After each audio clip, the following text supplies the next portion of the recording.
Hello, welcome to Converging Dialogues. This is Xavier Bonilla. On this episode, I'm talking with Stuart Shanker. Stuart is a distinguished research professor emeritus of philosophy and psychology at York University.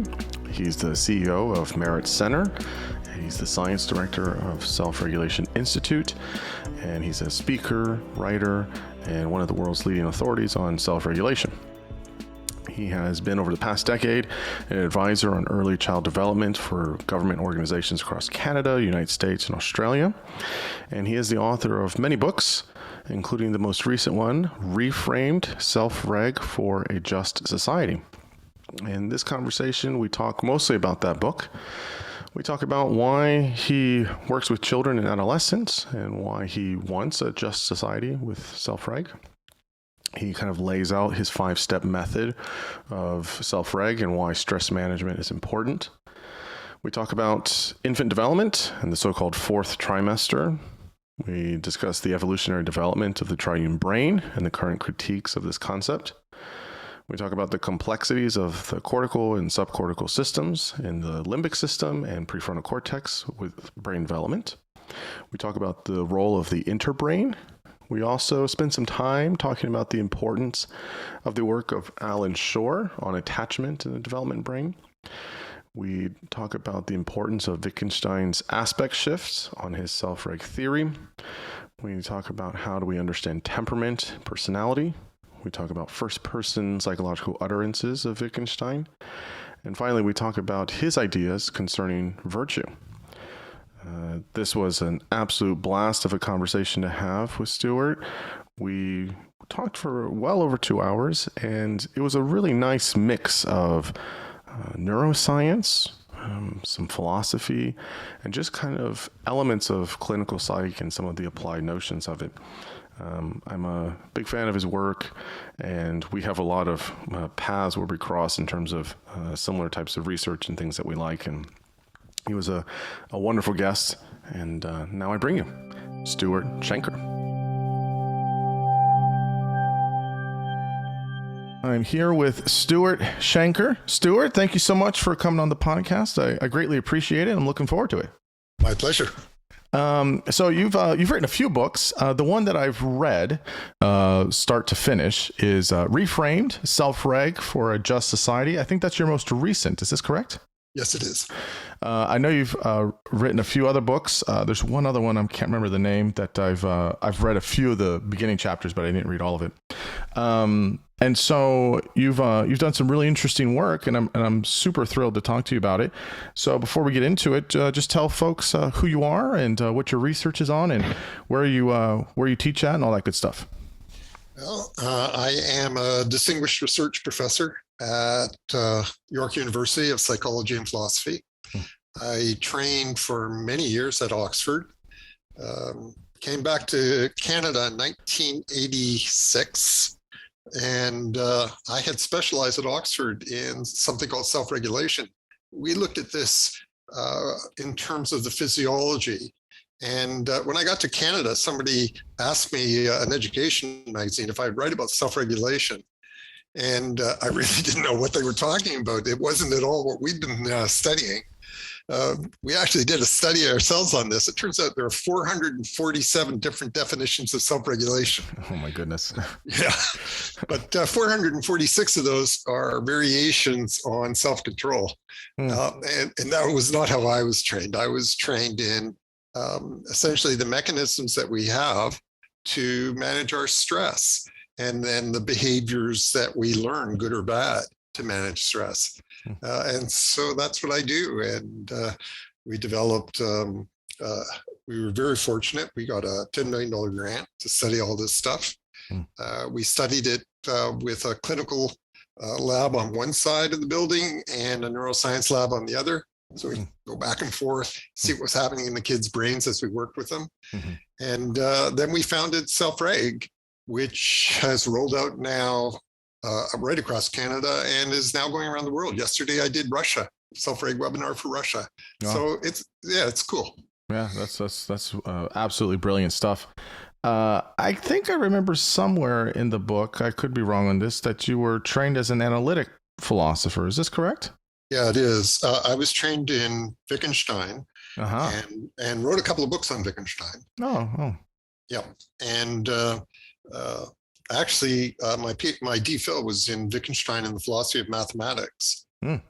But I began to follow Wittgenstein's own trajectory, which in the 1930s he went more and more into psychology, Mm-hmm. and I followed exactly the same pathway, and ended up writing a book about his critique of the foundations of artificial intelligence, Hmm. and it all has to do with you know, Turing's attempt to define self-regulation in mechanical terms and why Wittgenstein was opposed to that. And I don't know if you know this, but Alan Turing was a student in Wittgenstein's lectures in 1937. I We had didn't know these that. fascinating exchanges between Hmm. Turing and Wittgenstein. I don't think they liked each other very much. It's interesting that you say that because Wittgenstein is somebody that is for a while. So I enjoy philosophy, and so I read a lot of it. I've taught some of philosophy or philosophical concepts in some of the psych courses I teach, and he was someone that I kind of was always heard about, and I never really sat down with, and so. Last year, I think in the pandemic, when I was at home and no one was really going out anywhere, I just read a bunch of his stuff. He doesn't have a lot of stuff published, but I read the blue books and the brown book Cool. and the Tractatus and read a bunch of secondary works on him. So I definitely get his genius. I mean, people at the time were like, this prodigy, oh my goodness, and so but his biography is very interesting. I just finished the book Time of the Magicians, I think is the English title, which is a great book. Really describes some of his work. I just also finished the book The Women Are Up to Something by Lipscomb, and he in writing about Anscombe, he's obviously she was his student and his influence there. So then I was like, oh man, this guy really has a lot of influence here on so many things, and he obviously impacted analytic philosophy. Although late Wittgenstein, analytic philosophers didn't like him as much. And then there's he's interesting. He's just an interesting person. And I think he's brilliant. So maybe we can get into some of that as well. So. The biggest thing I want to start with is the self-reg system. And so, but before we get to that, you mentioned it, you mentioned the book, you mentioned just now that there's working with kids. Is there a reason why you decided to work with this population, children? I don't know if it goes all the way up to adolescents as well. Why the emphasis on working with children with your self-reg system? Well, there's lots of reasons, but one of the big ones is when I was growing up, I grew up in a pretty rough part of Toronto. And my best friend was a really, really smart kid. And he got in trouble with the law when he was 16 and ended up, for a relatively minor offense, he ended up being sent to jail, and that changed his life. But it really disturbed me. And I remember when I was 17, I wrote a manifesto, and I stuck to it pretty close. And I really believed, I was looking at the neighborhood and I was looking at these kids all around me who didn't have much of a chance, but were really good kids and they were smart. And then I started to do my work in Canada, and I ran a council where I had to travel to every part of the country and a lot of First Nations work. And I saw the same thing, these wonderful kids who didn't have a shot. And so that's what drove me. And I tell a really good story at the beginning of Reframed. I went on an award to go to Oxford, and through some relatives, I had a private meeting with our prime minister at the time, Pierre Elliott Trudeau. And so, I'm a typical young guy, and I said to him, I rush in the office. I said, "Oh, Prime Minister, I just adore everything that you're saying about creating a just society." And he looks at me and he says, "Well, the secret lies in education. So go to Oxford, learn as much as you possibly can, and then bring it back to Canada."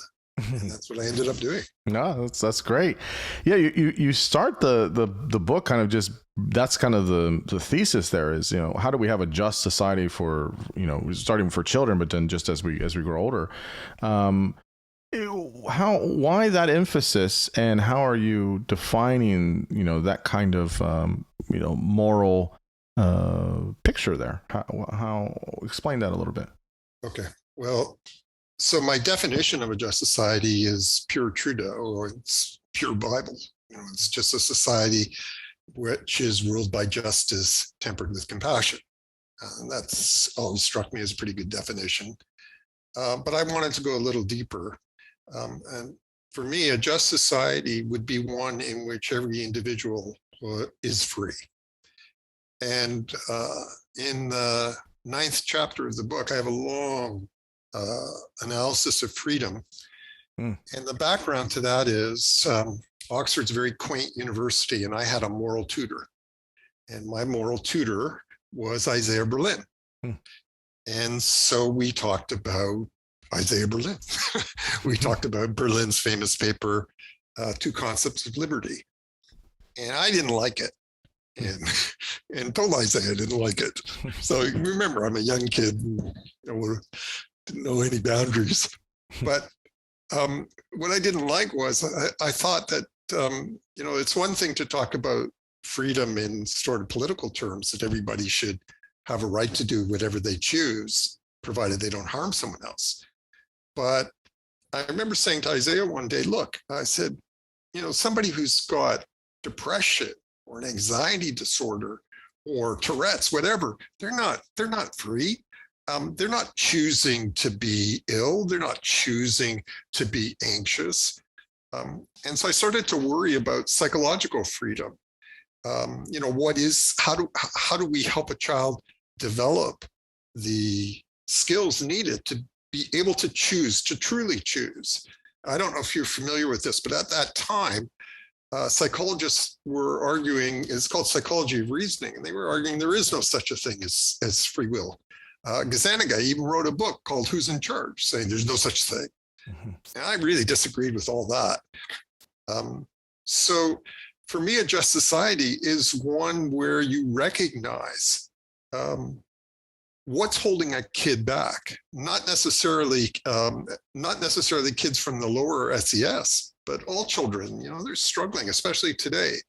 And how can we help them? How can we understand what's going on, and then enable them to understand, to manage the stress in their life so that they can become free, so that they can choose, truly choose. So I guess, I sort of ran with this idea of a just society. And a just society is one where we just totally get beyond any kind of social Darwinist thinking, this idea that, individuals or groups sink to their proper level. I think that's nonsense. Once we begin to understand the effect of stress on the developing mind, first of all, we understand what's holding the kid back. But secondly, we can develop tools to help that child, to unleash that child's potential. And that's what a just society should be, I think. It's interesting. I have you explain it well, I think, and so I have a few counters, but I think I'll save them as we get into more of the system, because I'm curious to hear you kind of flush that out and then see where we land with it. Okay, so give us the overview of the 5-step method of self-reg. So you're basically explaining self-reg. So kind of just give us what it is, how it works, and what's the system and the kind of the 5-step piece to it. Okay, well, I guess the starting point is just to get clear what we mean when we're talking about stress. So my understanding of stress was sort of formed by the great physiologists of the 20th century. So Walter Bradford Cannon, and then following in his footsteps, Hans Selye. And they saw stress as anything that requires the brain to burn energy in order to maintain homeostasis, in order to maintain systems operating within their functional range. Okay, so that does not mean that stress is a negative thing. I mean, we need stress. I just gave a talk just the other day explaining how we are actually stressing a newborn when we stroke them. But this is hugely beneficial. We know that from the Romanian orphanage studies, that if a child doesn't have this stress, they won't thrive. Right. So we use a curve, and you'll know the curve. We use the original. We use the original Yerkes-Dodson law. That's right. And what we found in our research was it's an inverted U curve, and stress is arousing, it's enervating, it wakes the system up. Mm-hmm. But when it starts to become excessive, then performance degrades. And then we started to look at this more carefully, and you get all kinds of problems when stress becomes excessive. You get problems in behavior, problems in attention, problems in mood.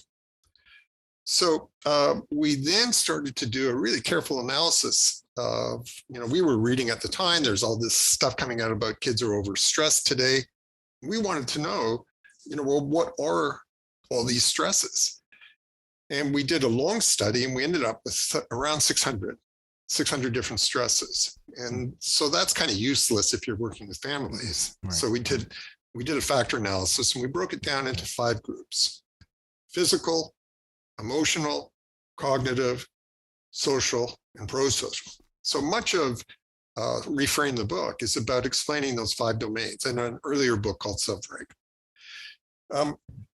What we needed, though, and we were doing all this work with families and with educators, we needed a method of, first of all, recognizing when a child was overstressed. And then figuring out what were the stresses. Are they physical? Is it light? Is it too many kids? Is it emotional? Is it social? So we needed a method that they could actually use to understand what's going on inside a kid. And that's what self-reg is. It's a 5-step method. So the first step is called reframe. What that means is there is a fundamental distinction at the heart of self-reg between misbehavior and stress behavior. So we want to understand what is misbehavior, what are the signs of misbehavior, and what is stress behavior. And they come from different parts of the brain. One of your later questions was, this whole issue about the limbic system. So that's been one of our breakthroughs in our scientific breakthroughs, understanding how certain behaviors aren't chosen. They're not intentional. They're caused by systems deep within the subcortex that, when hyper-aroused, cause certain behaviors.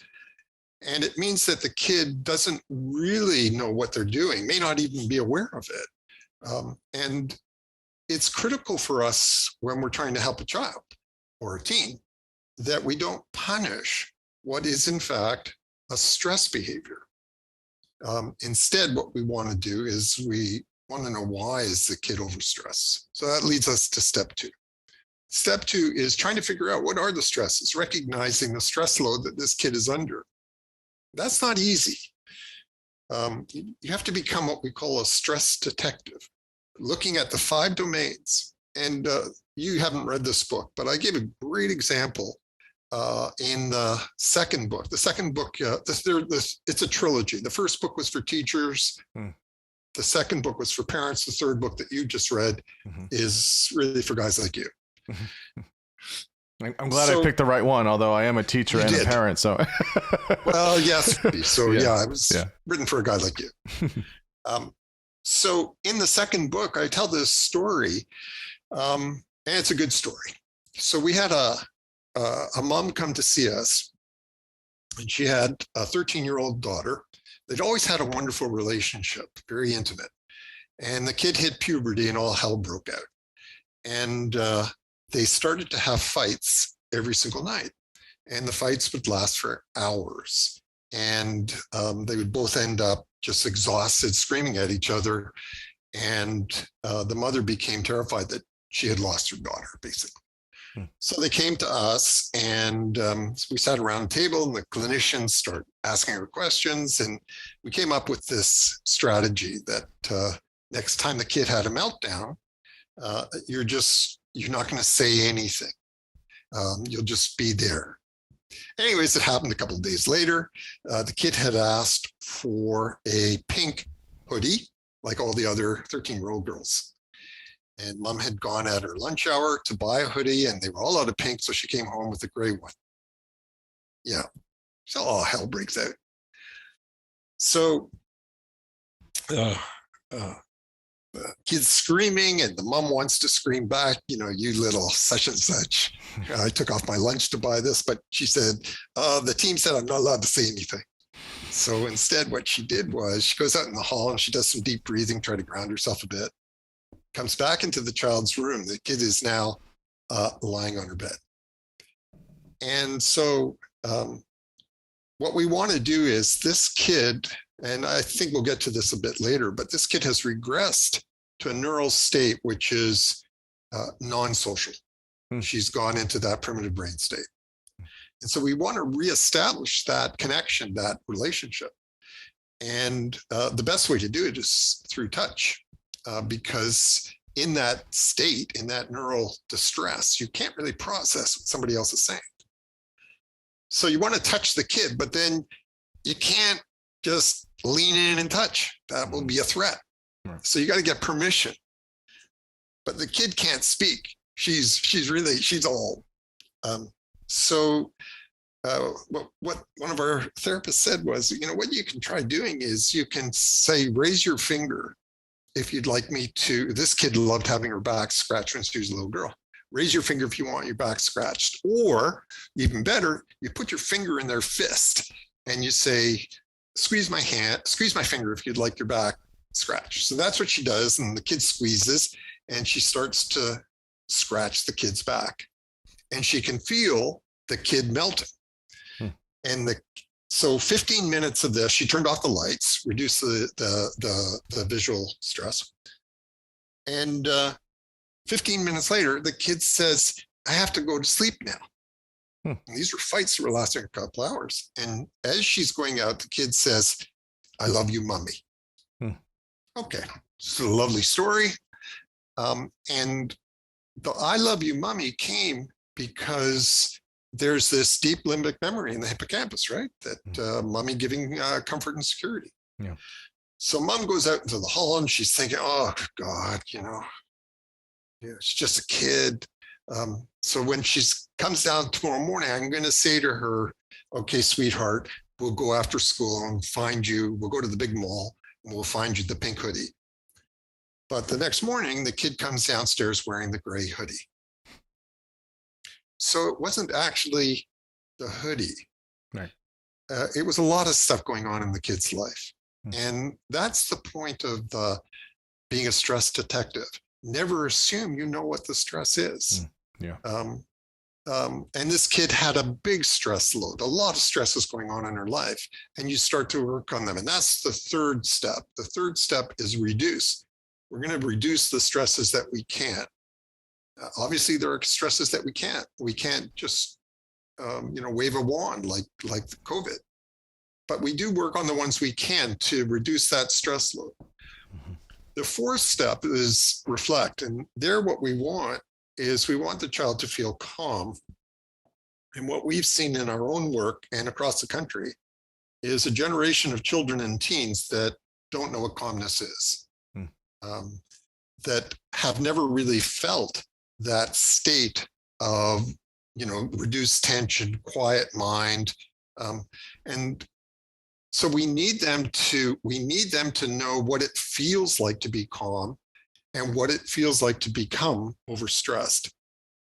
And then the fifth step is restoration. And all of the first four steps are leading to restoration. So for us, we look at restoration in physiological terms. We're looking at the parasympathetic restoration. So that's the recovery system, the repair system, building up the immune system, reducing inflammation, all that stuff. So what we found is, you can't say to a kid, well, you need to restore. Well, that's going to work. Right. So those are the 5 steps. They are 5 steps to get our children to replenish their spent energy. And that's what we're seeing. We're seeing a generation now that are running on empty and then turning to, dopamine triggers to try to keep going. No, it's wonderfully put. And I guess the one question I have here is, did this, I mean, this is not something that I'm sure you just kind of had a light bulb moment one night in your study. And so I'm assuming that this was from, hours and hours of research and lots of published studies, et cetera. Tell us just a little bit about the kind of research backing behind some of the self-reg system. Well, the real background was in 1998. Stanley Greenspan contacted me. He'd read one of my books, and we developed a friendship. And then Stanley, I don't know if your listeners know who he was. Really, one of the greatest infant child psychiatrists of all time. Mm-hmm. And so Stan said to me, "Would you like me to mentor you, to train you?" Wow. Yeah. So I began, literally, it was for the first year, 7 days a week, a couple of hours a day. Mm-hmm. I don't know if you knew Stanley. Stanley was... I mean, I know who he is, but I've never... he's big deal. He's a big deal. He was unbelievable, but he was kind of hypomanic. So after the first year, my wife said, this is crazy. You got to cut it down. So we cut it down to 6 days a week. But I did train. I trained intensely. And it was a case of reading through. I thought I read somewhere that you were trained in psychodynamic therapy as well. That's right. So I was one of the guys who put together the PDM, the Psychoanalytic Diagnostic Manual. Oh, yes. Yeah. So my reading, so I read deeply. The research I read was modern psychoanalysts. Mm-hmm. So really starting with Mahler, all the way up to, say, Beatrice Beebe, or my favorite was Nancy McWilliams. Oh, yeah. And then working with kids under his tutelage. And then eventually we wrote a book together called The First Idea. So, I found Stanley died 10 years ago. And when he died, I was bereft. And I was looking at, I had all these notes from Oxford on self-regulation. And it was really just a case at that point of putting the two together. Mm-hmm. So the theory is grounded in Greenspan's developmental model. Mm-hmm. But then I wanted to, I had become fascinated with developmental neuroscience back in the 80s at Oxford. Mm-hmm. And I'll just mention this very, very quickly, but there were a couple, I don't know how much you've covered this. I didn't see this in your podcast, but there's been some major breakthroughs in developmental neuroscience over the last 30 years. Mm-hmm. And, so there was a couple that really inspired the theory. And I guess the two, you picked up on both of them. The two that really inspired me were, first of all, Paul MacLean, his influence on Paul MacLean, who started talking about the triune brain in the 60s, and then wrote that famous book in 1990. Mm-hmm. But I was more interested in MacLean's influence on people like Jaak Panksepp and Joseph Ledoux. Mm-hmm. Mm-hmm. And then the other one was secondary altriciality, and that blew me away. This idea that all human babies are born around 2 to 4 months premature. Mm-hmm. And I became fascinated, what does that actually mean? How do you operationalize it? How do you explain? They talk, Stephen Jay Gould had that famous article where he said the newborn is essentially a fetus outside the womb. Mm-hmm. So some people have mockingly said, or some people have stated that there's a fourth kind of trimester, if you will, and I've seen some people mock that and say like, "Oh my God, this is ridiculous." And I'm like, well, I mean, I get it's a strange way of thinking about it, but I think when you understand fetal development, and then when you understand neuroscience, and then when you understand attachment and right hemisphere production, first year of life, I mean, I probably wouldn't use that term, but I get the idea behind it. So okay, so I don't know if everybody's going to understand everything you just said. It's pretty complex and pretty profound too. For me, it raised a very interesting. Okay, so the idea here is, this newborn for the first couple of months is really just a reflexive organism. And so that's Piaget. You know, I had lots of guys say that. But for me, what intrigued me was that, and, you know, we have all the research telling us, you know, that really there is some memory there. You know, I'm thinking of like Alison Gopnik's Scientist in the Crib, but it's very limited. You know, so it's a very stimulus response creature. But if that were the case, then the question that bugged me was, okay, so if you want to talk about it as a fetus outside the womb, and the idea here, just so people understand, the idea was there were evolutionary dynamics at work here. But the big argument is that there's this burst of synaptogenesis at the moment of birth. So you're getting, you know, 700 new synapses every single second. So the idea being that, you know, we just couldn't accommodate this big brain in utero. So you get this explosion of brain growth. But if that's the case, if you want to talk about it as a fetus, what takes the place of the umbilical cord? That was the question that interested me. And there's a British, now you hinted at this too, there's a couple of guys that were already thinking in these terms. The most important was Allan Schore. Yeah, I'm a big fan of me Allan. too. I'm a big fan. Yeah, me too. And I mentioned that he's one of the 6 primary influences on the development of my theory. And he wrote a book in '94 called Affect Regulation, the Origin of the Self, which was, just a major contribution. Yes. So there was a British psychologist, a guy called Digby Tanton, that wrote a book by this title called The Interbrain. And it's really a development of Shore's theory. And the idea is that there is this wireless connection between the caregiver, the primary caregiver's limbic system, and the newborn's limbic system. So a brain-to-brain hookup. And that I really like that argument, because what we had been looking at in my developmental neuroscience courses was how, you know, the prefrontal is really underdeveloped at birth. It's the limbic system that's developed. And so you've got this limbic to limbic connection. But then it struck me that never goes away. That interbrain connection is with us our whole life. And when we get into trouble is when we don't have an interbrain connection. Or fragmented one, or a fragment one. Yes, exactly. Right. Exactly. Yeah. So those, you know, a couple of things all coming together. And then, you know, on top of all that, you had just some incredible psychologists in the 90s. And so I became friends with Ed Tronick, and so everything was starting to fit together. I felt like a big jigsaw puzzle. Yeah. I think that's super important, and that was where I was kind of headed next. Was I definitely want to get to Allan's work, because I'd be very curious for some of your, you know, kind of long form thoughts on it. But I do want to talk about briefly just some kind of basic, I don't want to say neuroanatomy, but it's. You mentioned in the beginning the triune brain. Now, for most people, that is something that has kind of become almost a colloquialism for people. You know, they'll say my reptilian brain. You know, they'll talk about, you know, all these things, and so people have a kind of an idea of a kind of like a triune, 3-layered kind of thing. So we can explain what that is, but then also.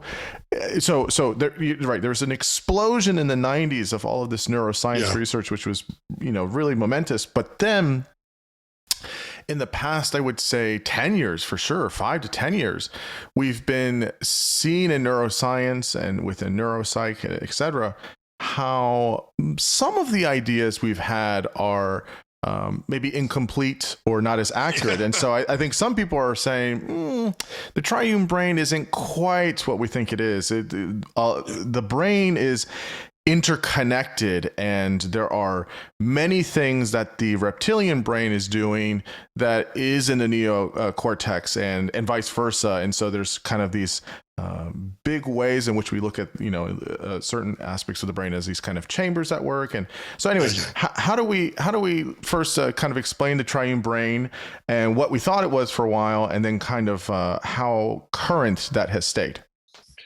Okay, so everything you just said is bang on. So let's start off with what the theory is. So the theory that he had was that the reptilian brain evolved around 300 million years ago. And that was a brain that was designed for solitary creatures, for singletons. And they had a very limited repertoire of mechanisms for dealing with threat.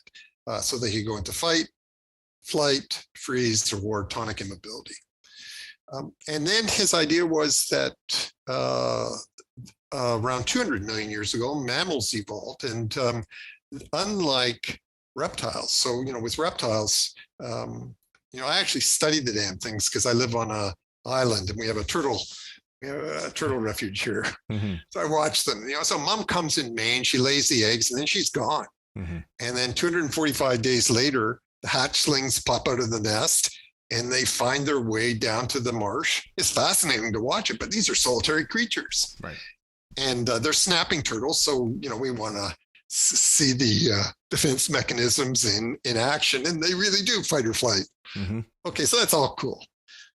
But 200 million years ago, mammals evolved, and they're social creatures. By definition, that's what they do. They raise their young. So you needed mechanisms that would create bonding between a caregiver and her offspring, her litter.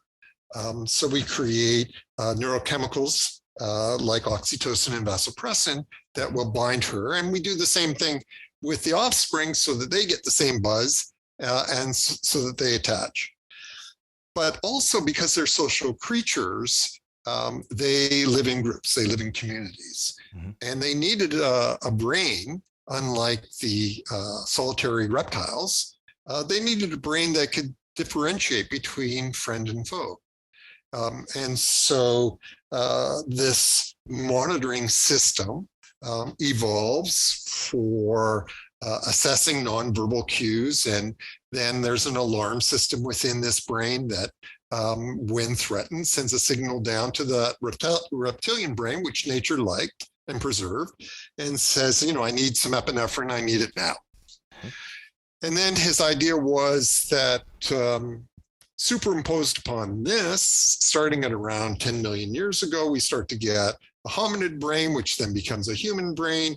And that's the neocortex. And his idea was it sits on top of these other two brains. Mm-hmm. So triune as in three brains in one. And, even when that book came out in 90, it was really getting attacked. Mm-hmm. And there were a number of different themes in the attack. You mentioned, I think, the most important one, which is that we know that already they were saying that the brain is way more interconnected, that these networks that we study are really, they go all the way from prefrontal down to the midbrain, or down to the brainstem. A good friend of mine, Mark Lewis, wrote one of the best critiques, saying it's really a neural axis with things going up and down, and it's neurobiological, et cetera. Mm-hmm. But there were other criticisms too. I mean, I remember somebody pointing out that all mammals have a neocortex.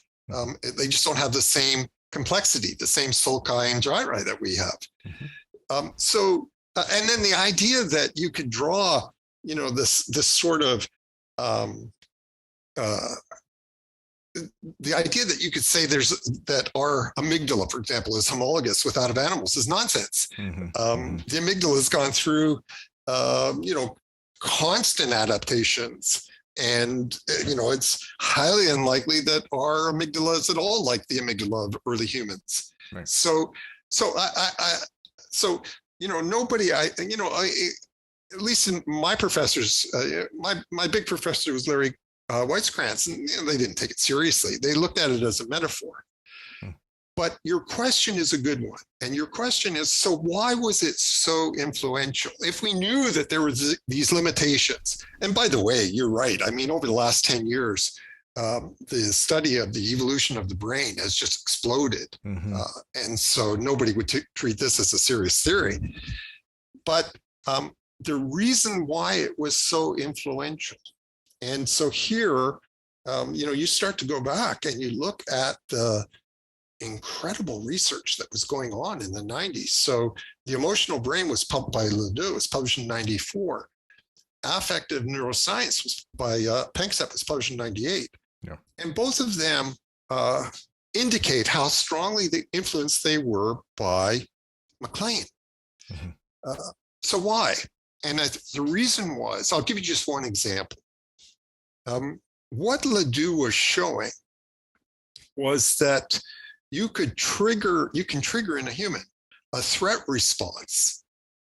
And we can measure that threat response through heart rate, through galvanic skin monitors.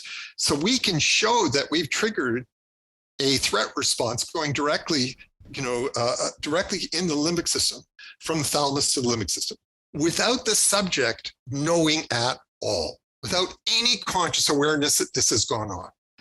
And that was the big deal. And what MacLean inspired was this sudden, it's like an epiphany, that there are these processes going on beneath the threshold of conscious awareness that profoundly influence thought, emotion, and behavior. That was the big deal. So I mean, and that's certainly what influenced me, this idea that, up until 90, you talked about brain development in terms of, the development of the medial prefrontal cortex, or the left parasylvian. So we were interested in language development or in top-down, problem-solving reasoning. And then all of a sudden, what we learned from MacLean was there's a big story going on here, and we have to try to look at these interactions. So let me just say one more thing, okay? Yeah, Xavier? So what we did in our own neural lab was we focused on the anterior cingulate. And the reason we did that is because the anterior cingulate has these two ends to it, right? The dorsal and the ventral. Mm-hmm. And so one side abuts the prefrontal, one side abuts the limbic system. And what we were interested in was which side was dominant. So when kids came to us at the beginning of treatment, it was the emotion side that was dominant. So that told us that the limbic system was running the show, that the limbic system was overpowering the inhibitory structures in the prefrontal. But at the end of treatment, which is 1 year, it had shifted, and now it was the reasoning side that was dominant. So that's how we were looking at it. Not, you've got these different brains, but rather, which was the dominant force, the inhibitory structures in the prefrontal cortex or these subcortical systems. Mm-hmm. And what we found was, the kids that, so we only saw children on the spectrum. And, all of our kids were severely hyperaroused in the trial study. And so you could actually assess the effectiveness of the treatment by seeing that shift in the ACC. That was very interesting. So that's how we looked at it. Yeah, well, it's a nice example because what we understand, again, another kind of mainstream idea was this kind of left hemisphere, right hemisphere thing. Yeah. It's another thing. But the unifying point here is that there is a lot of not only interconnectedness of, who's driving the carriage here. Sometimes that is the limbic system, but at other times, because of plasticity, because of adaptability, because of certain things in environment, it might be the prefrontal cortex. And so there's this kind of shifting back and forth, context dependent within the brain, top down, and then center out. And so there's there's this idea of, I get somewhat frustrated when people will overemphasize cognition or the prefrontal cortex. And look, these things are great. But what most people don't realize is that, you correct me if I'm wrong on this, but the limbic system is pretty much fully formed at around 15, right. 16. Granted, there's a kind of overcompensating for the other parts of the brain that aren't developed. But a lot of the things that we have set for life is at this kind of mid-adolescence, which there are some downsides to that. But the positive side of that, I think, is the fact that there is a lot within the limbic system, which is not just the seat of, hypothalamus, thalamus, hippocampus, amygdala, but it is also this whole idea of how are we able to use some emotional reasoning that is augmenting some of the things that we don't have. So there's this kind of shifting that's going on. So then when we get the prefrontal cortex, and the frontal lobes, fully kind of developed, 25, 26, there's a good decade, again, not barring any I don't want to say injuries to the brain, but any negative effects such as chronic substance use or trauma, right? If you're just kind of taking the standard development here, you have 10 years of emotional mileage there, right? And implicit in that is cognitive kind of strategizing. So then when it kind of comes to many of the higher order things in the prefrontal cortex, such as, mostly people think about the executive functioning, sequencing, organizing, planning, some of the more higher ends of social cognition in the orbital frontal, those things start to kind of coalesce together in development. And so I think that this idea of how we continue to understand, there's many things to still know, but how do we understand the brain as a very integrated and holistic piece, and not as these chambers where this one area does this one thing, this one area does this one thing. I mean, granted, think of it this way. I remember when I was in grad school, not that long ago, but it's been over a decade now, is that I remember reading in one of the papers about how much learning is implicated in the cerebellum, which is a big seat of movement. That's right. And it was like, we're learning how learning, which we usually think is kind of front end of the brain, or center front brain, is now somewhere in a movement piece. How is that connecting with the parietal lobes? How is that connecting with the rest of the body, with how we understand? How does that connect with the basal ganglia and the subcortical system? And so you're seeing all these things with learning in some ways. That's one example. So anyways, it's a good one. This whole idea of the triune brain, I think, was maybe a consciousness raising kind of thing, but now we understand a little differently. So I guess to my point of how you understand, you can have any thoughts you want on that, but how do you understand the interbrain and then how that works with our emotional systems? Well,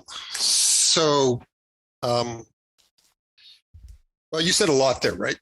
Yeah, I did.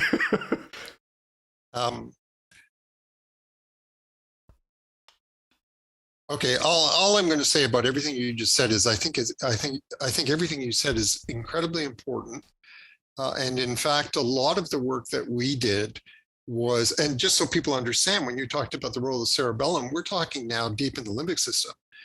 That is, profoundly influencing learning. And we know that this is the case, and we see it in children, particularly in children with motor apraxias, and the problems that they have with learning. The interbrain is a very, very interesting idea. Okay, so let's go back to this idea that you've got this newborn that is a fetus, essentially, very fetal for a couple of months. Does that mean that this newborn can't self-regulate? And the answer is no, they do self-regulate. And so people are usually kind of surprised when they hear that, but that's the essence of Cannon's definition of self-regulation. So how does this fetus self-regulate? Well, they fall asleep. That's their big mechanism. And so when, the newborn sleep is very different from child's sleep. They're still learning, they're still recognizing patterns.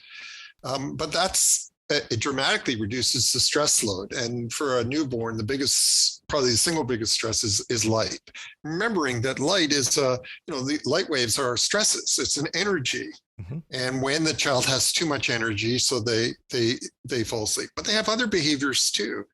That newborn smile is the same as the newborn frown. Mm-hmm. Those are both reflexes to discharge excess energy. So is the crying. But also, when they need energy, they will orient to so we have an orienting reflex, and they'll orient to their caregiver.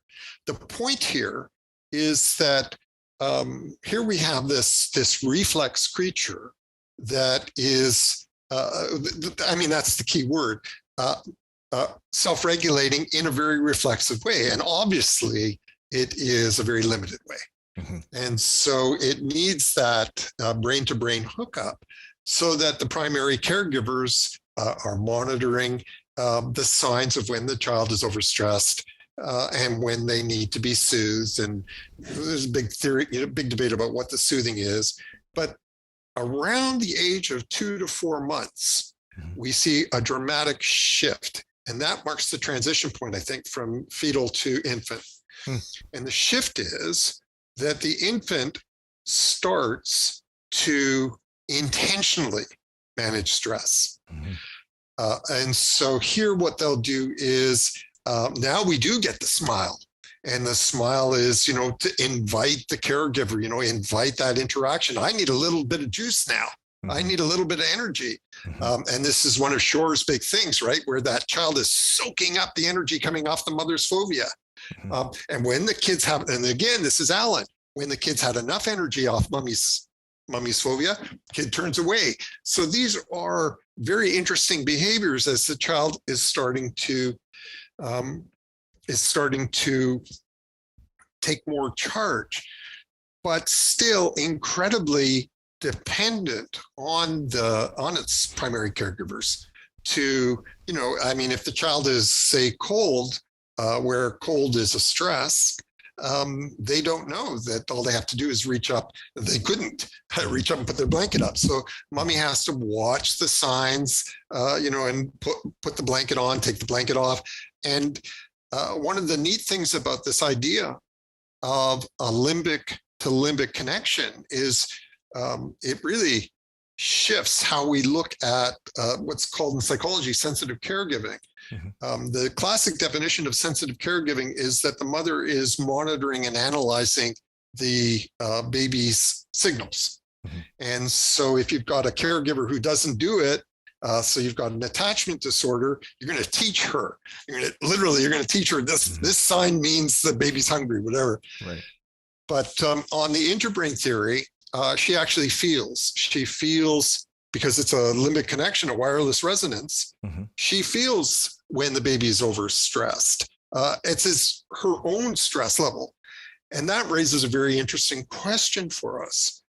When we see attachment disorders, why doesn't that caregiver feel it?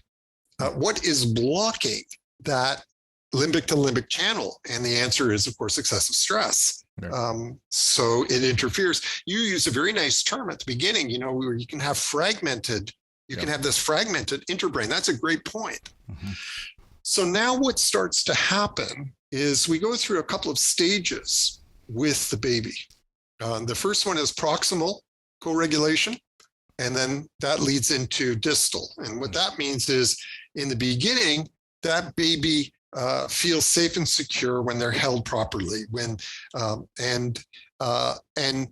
if it's a case of secure attachment or the pathway leading to secure attachment at the age of 8 months, the baby sees that when I'm over. I do want to make a real good point here. Okay, so just bear with me. No, go ahead. Okay, so the primary caregiver is reading feeling what's going on, stimulating, upregulating, downregulating. And then as the child begins to crawl at around 6 months, we shift to distal. And now we get the same effects through facial expressions, through eye gaze, through gestures, And so when the child becomes overstressed, they can social reference, they can look at the caregiver, and the caregiver's facial expression will soothe them, calm them down. Okay, so that's pretty cool. Now, there's a couple of major things that the baby has to learn. And one of the most important things that they have to learn is that emotions are fleeting. For a baby, emotions are catastrophic.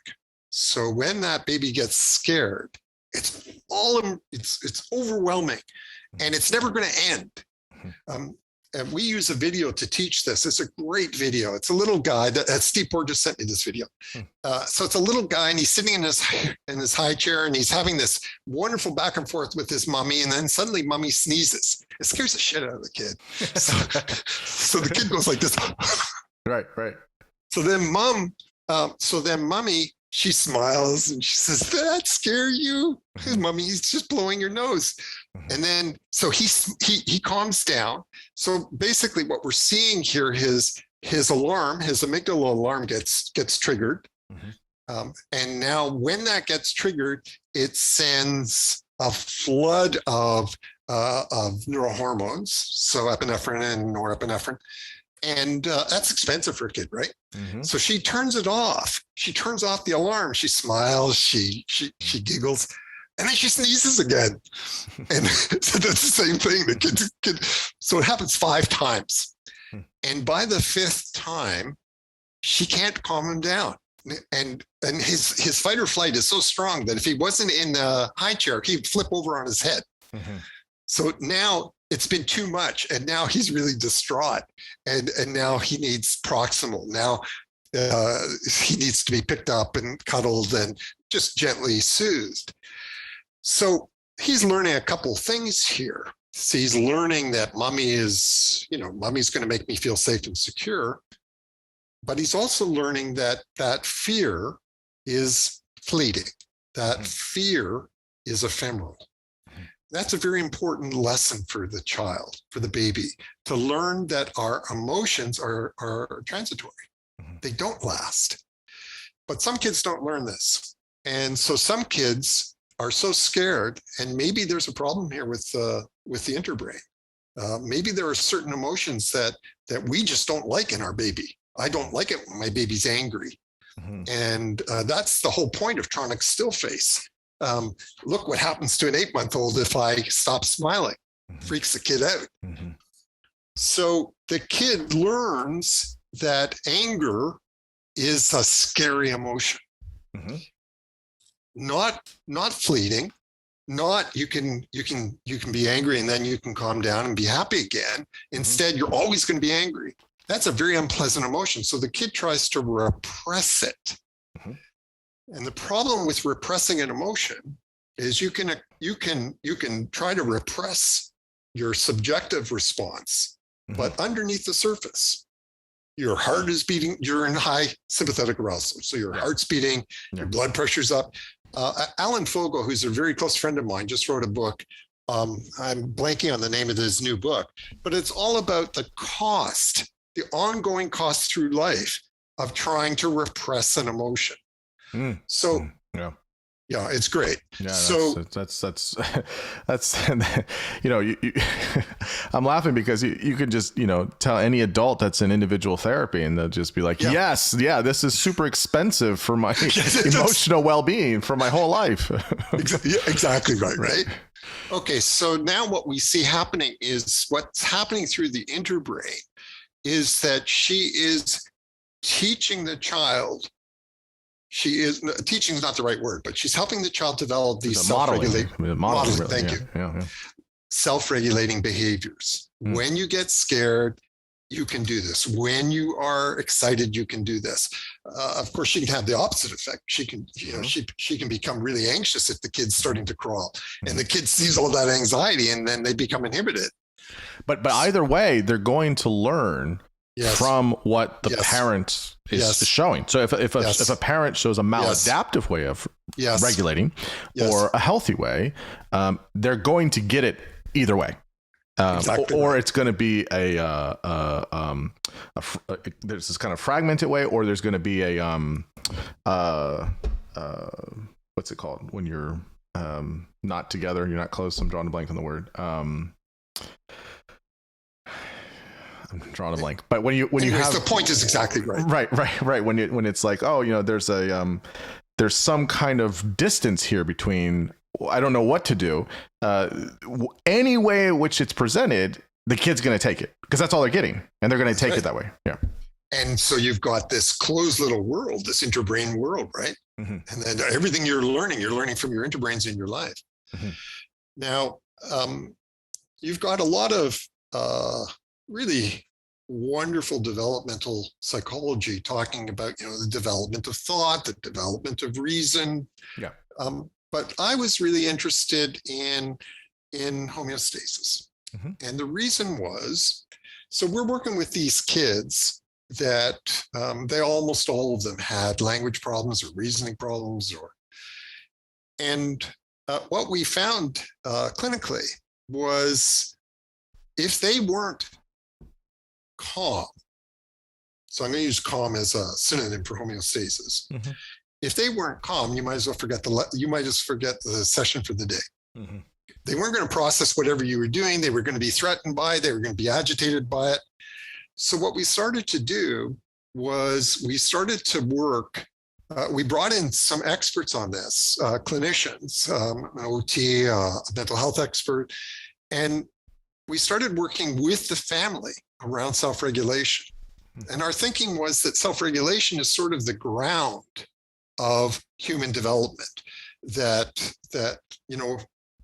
when I'll give you an example. I really smiled when you were going through your brief survey of the development of the adolescent brain. Mm-hmm. And people won't know that you were referring to the work of Jay Geed.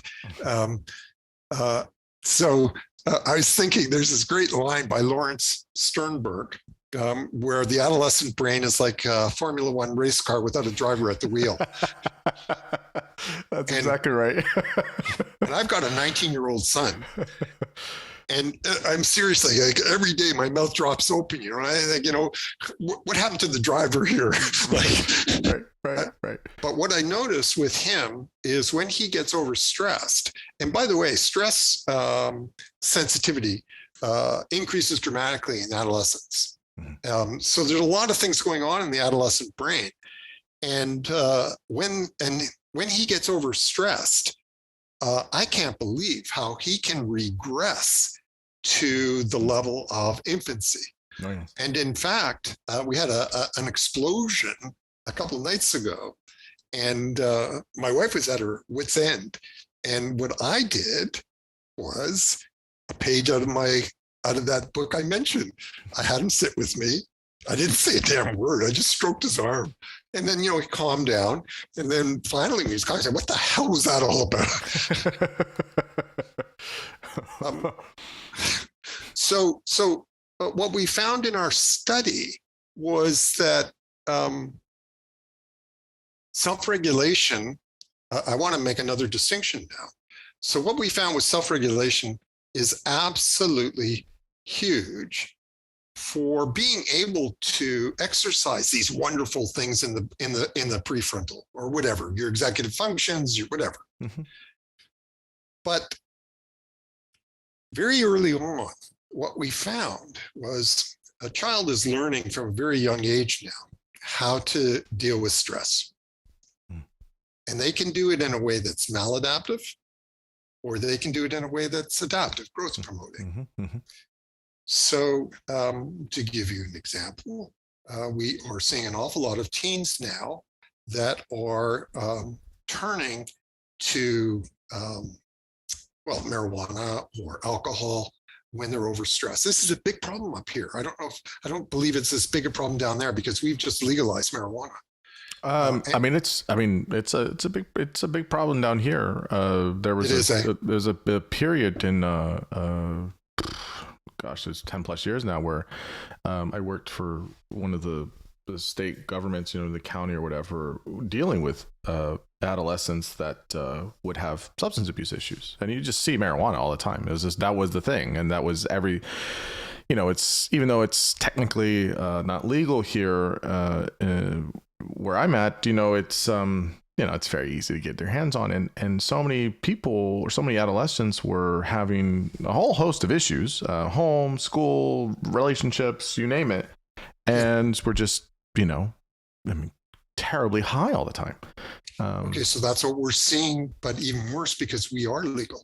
Yeah, I can imagine. Yeah. So, and my wife's always telling me, I live near a small town, and every week there's a new marijuana store that opens up. Mm-hmm. So it's okay, but so we call that maladaptive. And why is it maladaptive? Well, for lots of reasons, but the big one is all you're doing, you haven't addressed whatever the stresses were. Mm-hmm. You're looking to, self-sedate, and then the stress is going to return. It'll be worse because of the side effects. And then, what we want is we want those teens to use a growth promoting, an adaptive way of dealing with stress. So then we get asked the question, well, what's the adaptive way? Is it exercise? Sure. Music? Sure. But for us, the number one is the interbrain. Mm-hmm. So if you've got, these major stresses, go talk to mom and dad or whoever, but talk to an adult, talk to someone that can, work it through instead of trying to repress it. Mm-hmm. And so that's what we're seeing. This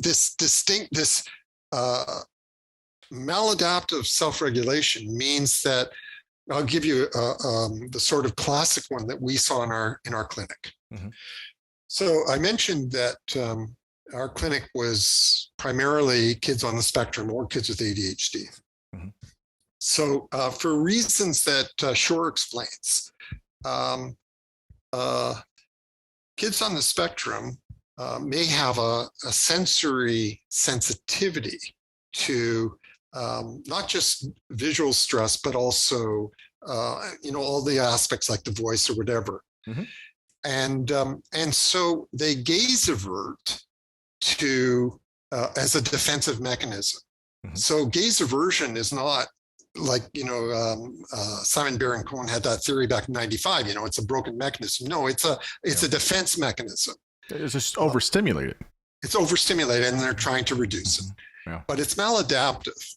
Mm-hmm. And the reason we say it's maladaptive is because a baby needs those face-to-face interactions in order to learn language, facial expressions, emotions, and so on and so on. Yeah. And so the child who has gaze averted, typically what we were seeing was around the ages of 4, they now had significant language delays, which makes social interaction that much worse. And so then they have another ego defense, which is avoidance. Mm-hmm. So you can see how it's building. And so our clinicians worked very hard at figuring out how to reduce the stress of social interaction so that the child stopped gaze averting, so that the child actually not just paid attention, because you can't force it. That didn't work. Mm-hmm. But that they want to look because they're not overloaded now. And one of the most important findings that we reported was that these were kids that would not interact at all. And by the end of treatment, they were happy. They loved interaction. But you had to do a lot of things to reduce the sensory overload so that they weren't in that stress overload. So gaze aversion is a great example of a maladaptive way of dealing with stress. And now we can start to look through the childhood and adolescence trajectory. A kid who refuses to talk, but instead goes is glued to a video game or whatever. It's maladaptive because he's getting he's in a low trough, so he's getting that dopamine fix from the game. Mm-hmm. But B, he hasn't done anything to work through these powerful emotions. Mm-hmm. So that's basically. That's probably the fundamental reason why I liked Cannon's definition of self-regulation versus all the other ones, because it allows us to distinguish between beneficial and harmful ways of dealing with stress. Yeah, no, that's it's well explained. I really like that. I'll just make one point about the marijuana thing real quick. Was that there's two things about that is, yes, it doesn't deal with the stressors or the things that are difficult for the child or adolescent using it. But the second thing is copious use and or daily use of marijuana on a highly developing brain in adolescence has many long-term challenges for your prefrontal cortex, all of the brain really. Agreed. But and that is the thing I try to stress to young people is like, look, I get it. People are going to smoke weed, okay, whatever. But it's the amount and the frequency. When you're older, it doesn't really harm you as much. I mean, in terms of your brain's not developing anymore. I mean, it can obviously, but it's very critical. You're at a critical period, a sensitive period of your, fully trying to develop. You're basically, you're giving yourself, 30 points down in the fourth quarter for no reason. Yeah. And so that's, that's one thing that you can't really get back too much. So, I get asked this a lot because of course you're right.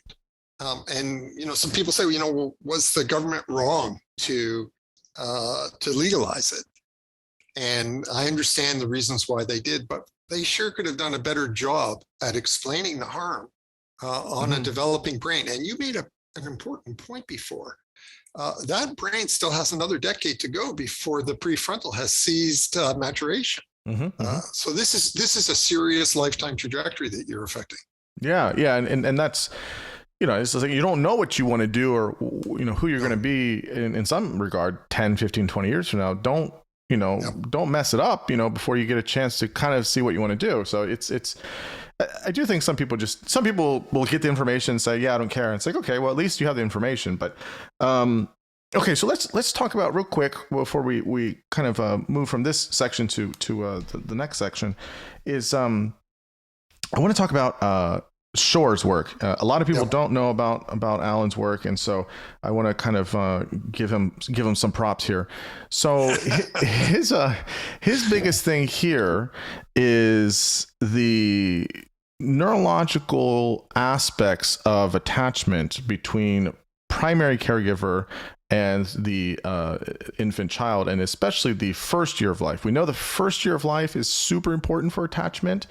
There are the years subsequent from that are also important, but the major thing, you tell me what you think about this, but the major takeaway he has many things to take away from, but the major thing that I took away from Allan's work, I've read a handful of his books actually, is the impact of nonverbal communication. Yes. And the impact of facial interaction between, let's just say mother for the time being, between the mother and the child, particularly between the months, 4 to 8 or 9 months is, just absolutely critical.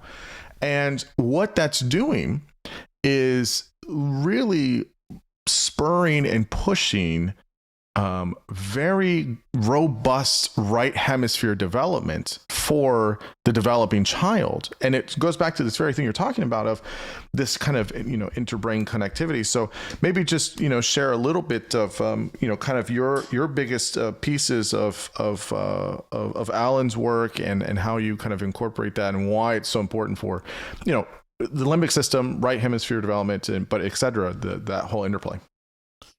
So, I agree 100% with everything you just said. The three big areas where he influenced me were, first of all, nonverbal communication. Secondly, psychobiological attunement. And so that was a groundbreaker for all of us, to see that they are, in the same state of oxytocin or the same state of cortisol. Yeah. And then the third thing was up until Allan, people talked about resonance as a metaphor. And what he showed was, in fact, it's not. It's literal. There is literally cellular resonance between structures in mom's limbic system and structures in the babies, and that this is vital for regulating up or down regulating the baby. So one of the questions that I get asked frequently is, why did we want to focus on the limbic system rather than the right brain to right brain development?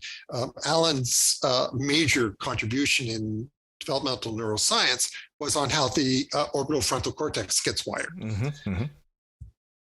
And for us, the reason was, first of all, the amygdala and the hippocampus are both paired structures. And so we were really, really interested in the amygdala.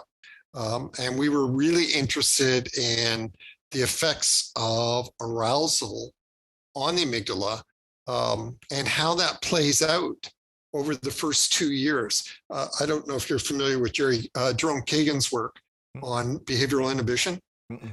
So basically what Kagan showed, and this influenced me also, but what Kagan showed was that you can track a direct trajectory from hyperarousal of the amygdala at 4 months to behavioral inhibition as measured in temperament scales at 2 years, and then that gets entrenched.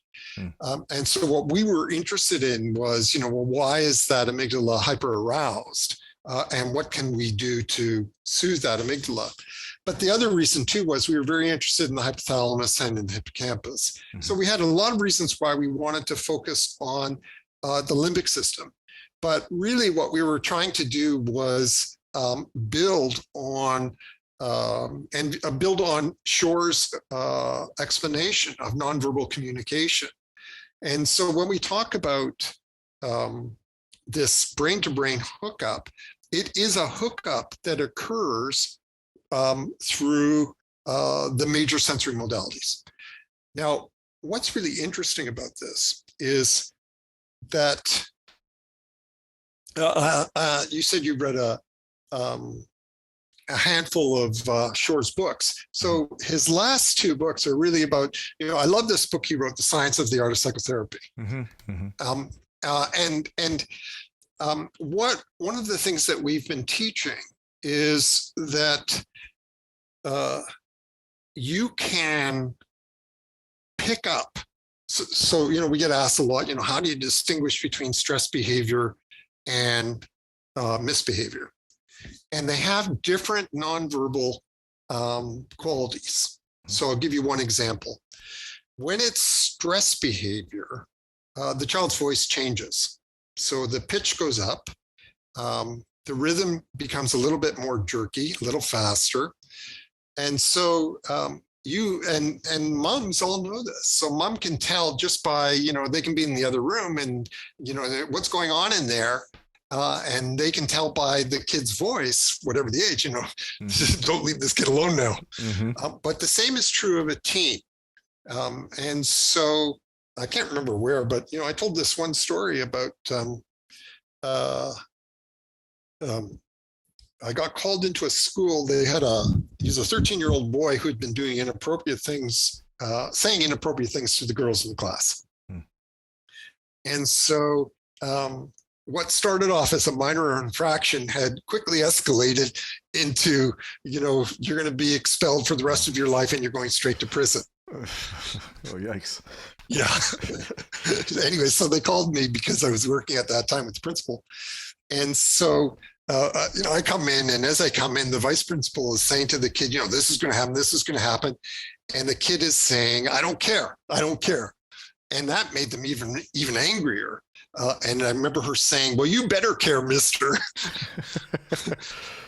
But it was pure limbic. It was a limbic utterance. And really all that was going on was he wanted to escape. And so he'll say anything just to get the hell out of there. And that's a lesson that Schore teaches at the end in his last 2 books, that for a psychotherapist, listen to the limbic cues, listen to the tone of voice, look at the eye gaze, look at the facial expressions. These will tell you what's going on inside. The guy is big and single-handedly, I think, has transformed how we look at psychobiological attunement. People were studying it before that, right? Dan Stern was looking at this too. But Schore was the first one, and now in his footsteps, we've got Dan Siegel, who's built on it. But Schore was the guy Schore was the first. Yeah, and the last point about the therapist is this idea of it's a analytic principle of the therapist becomes the de facto surrogate for the unmet needs or unfulfilled wishes from parents. That's huge, but that are done in it's a very intimate connection relationship, but done in a very healthy way, with appropriate boundaries and confines. And that is why you can do this even when you get outside analytic therapy, but the primary curative factor in individual psychotherapy is the relationship, right?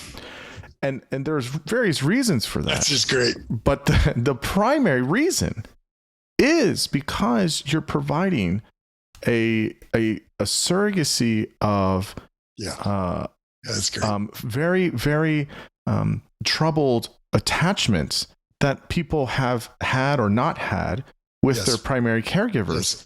Yes. And by that you are becoming a way that is giving a better restructuring of sorts of that kind of things you would get from that kind of attachment or that relationship that weren't there, or that were met in a negative way or incomplete way. And that's the key, right? And how do you do that? Well, when you think about the relationship, right, you think about it in a way of there's the things you say, there's the things you don't say, there's how you listen, okay? But a lot of the times there's the phenomenological component of what it is to be in the room, to have the other and to have you, and you're in the presence of somebody. But how are you having an empathic response, a kind of this cognitive empathic response that is showing that you are providing some sense of emotional containment for someone that doesn't have it in whatever way. And you're trying to, all therapists are trying to fix a crooked line that parents or whomever didn't straighten out. But that's where you're trying to say with nonverbals, with eye contact, with facial types of implications, with kind of an open presence and stance. How are you able to say that what you're trying to do or not do, the things you're unsure of, is all of it is, and it's okay. And how do I have some type of acceptance of you as a person, regardless of many of the value judgments or moral things? And then you're doing the reason. So the relationship is doing that. That's so it's doing the thing that wasn't there. But then what it's doing is it's providing this type of mirroring where then the client is able to do it for themselves. And then they say, oh, okay, because that's exactly in the standard way, in terms of standard development, is what a mom is doing to an infant. It was what they're doing to a child, is trying to say, hey, that's okay. This is the cues. This is the kind of modeling you need that I'm going to provide for you with this connection here. But that all starts, right? Because nothing is you kind of just, parachute in. That starts from, it starts really in utero, but when the child is born, by making those types of attachments that are syncing with someone's limbic system, with how they're able to have brain development, but then also the rest of their development in their life. And so, I mean, really, this stuff really becomes monumental. And when I talk to parents, sometimes I'll say, you really have no idea how important the first year of life. I'll make it a bigger thing here. I don't want to be too political here in the U.S. because we have terrible maternity leave here and all that stuff. But I mean, it should be 1 year for physical things and for economic reasons and for all of the things that child develops. But to me, we should have at least the first year for the at least the mom or to have 1 year to completely develop that attachment. Because in my mind, if that is the case, we are going to have much better humans in society if they're able to have the space and the chance to have a developed attachment system and to then have a healthier sense of themselves later in life. So that's kind of my rant on that, but I don't know if you want to add anything to it. I was going to make a suggestion. If you have somebody who can make a transcript of everything you just said and then just publish it. I could probably do that. you tied together everything we've done so far tonight. And I mentioned to you that I ran the Early Child Development Council in Canada. Mm-hmm. And that's what we were after. We were actually after 2 years, maternity and or paternity leave. And for the reasons that you spelled out. And yeah, I mean, you guys are looking at a society that is in deep red brain. And I don't know how you're going to get out of it. It's very, very challenging, but I think if you have this plethora of immense amounts of data in the scientific literature showing the impact of attachment and how it impacts brain behavior relations later in life, it's all there. And you're trying to, a lot of people don't like doing this, but you're being proactive and saying, well, we don't want to we want to try as best we can to ameliorate some of the ills that children and adolescents have. And so one way is, well, let's just start from the start and make sure we can kind of do the best to set them on the right path. And that to me is all the evidence you need in that regard. But, it's hard to get everyone to coalesce around that. Well, the hardest part about all this is it's doable. Yeah, well, that's the other thing. It's very doable. And that's even frustrating. It's not like, oh, we have some of these ideas, but we don't know how to do it. It's like, well, this is not that complicated in one sense. No, we know what to do.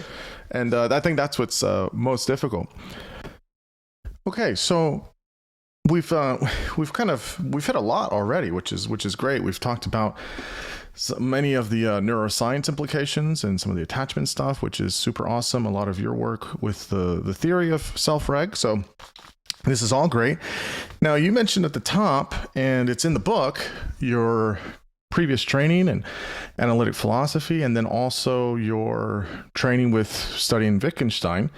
So let's start with Ludwig. You talk about aspect shifts, right? And so can you explain, what he meant by this and how you're understanding it? And, where does that fit in with his kind of picture theory and language games and some of these brilliant ideas he had? All right. So let's start off with aspect shift. I mentioned that the first step in self-reg is called reframing. And that is, I took that directly from Wittgenstein. Wittgenstein's point was that we have these problems in philosophy. They're called perennial problems, and they never seem to go away.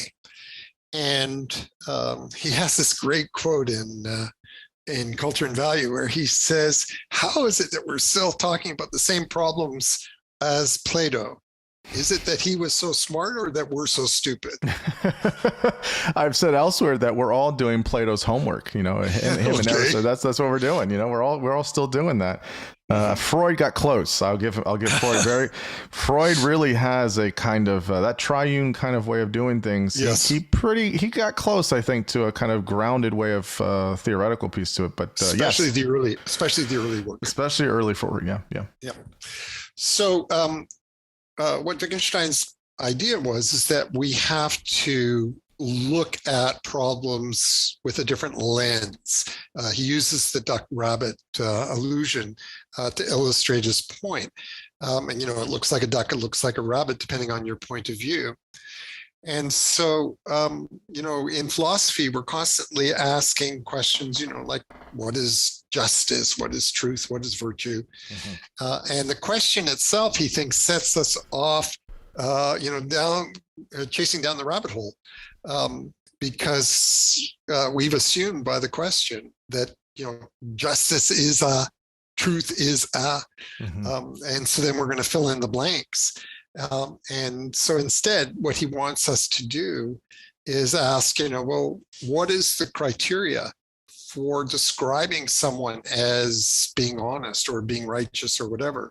So it's taking questions that we don't know how to answer and then asking, is there, is there a different way of expressing that? Is there a different way of looking at that question? Now, for me, this was huge because we have a mindset that we've inherited from the Victorians. And so it's what I call a self-controlist mindset.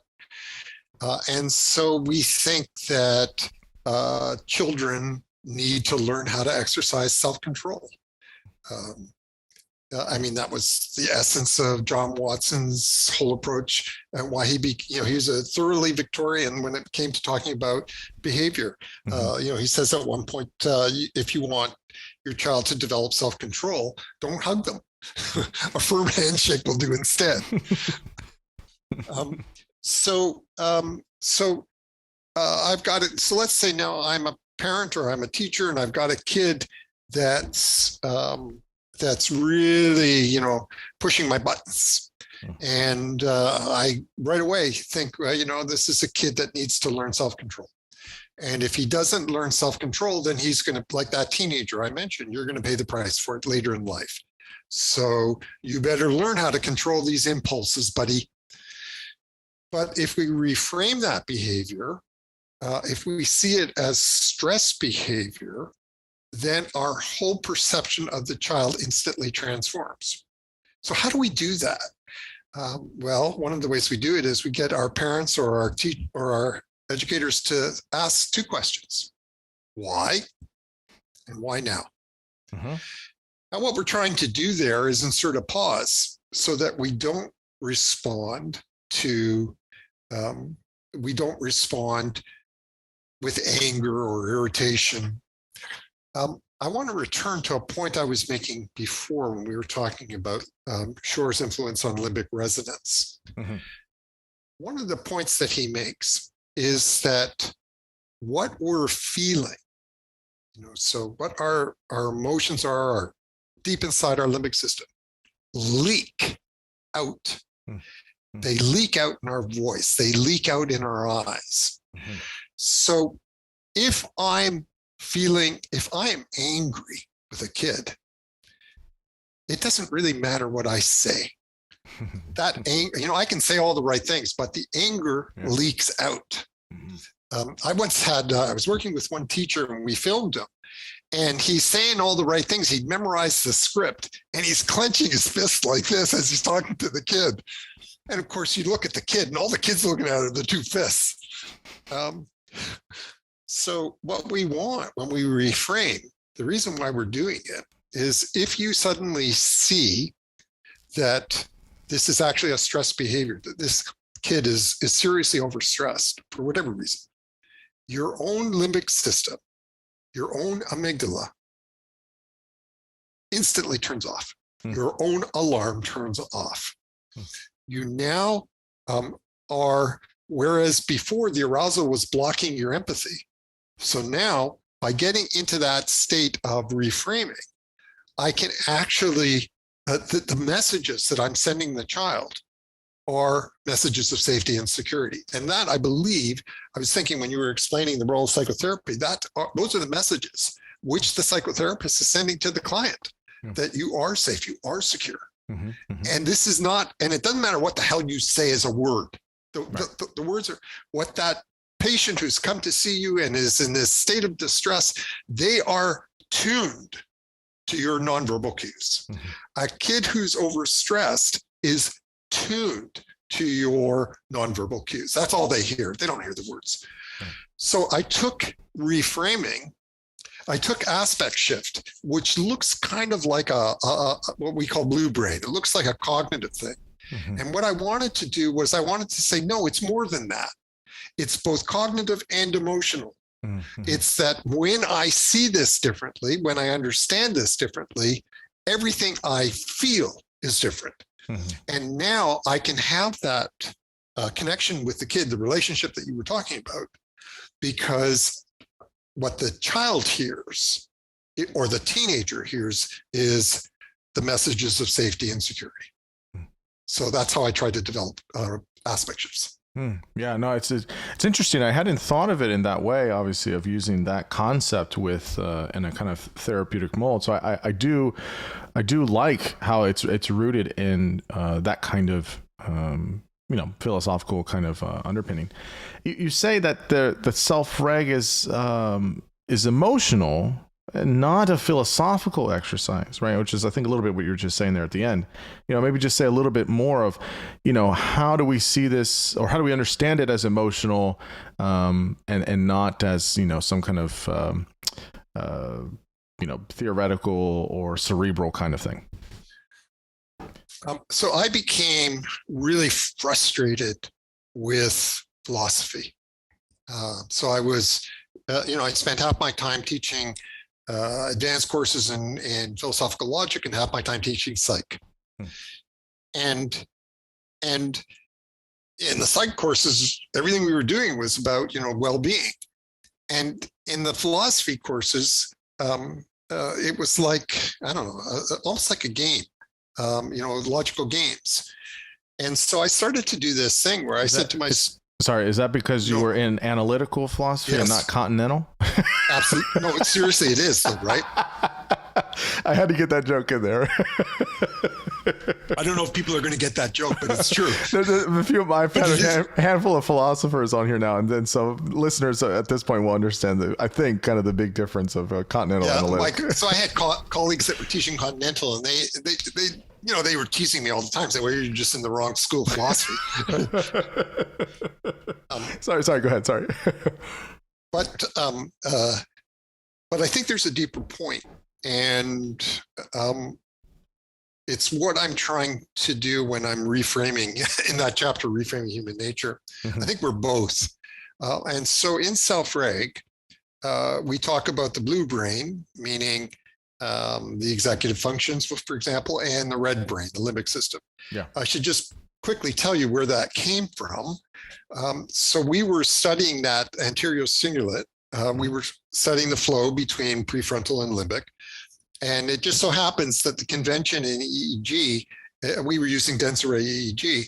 The convention is that prefrontal lights up in blue and emotional processes light up in red. So that's where that came from. And what I saw was you need both. Yeah. So it's and the perfect example is flow. So in flow, you've got that wonderful state where the emotions are fueling the blue brain executive functions.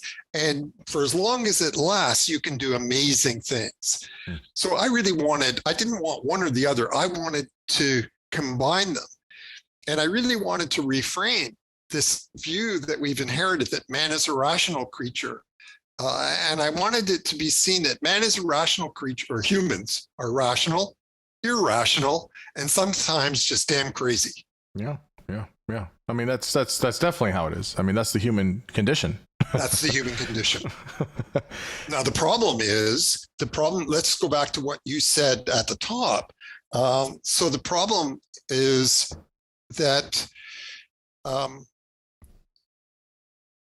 you were talking about, like the flow, not Sigmund-Hawley's flow, the flow, neural flow. Mm-hmm. And so what do we do when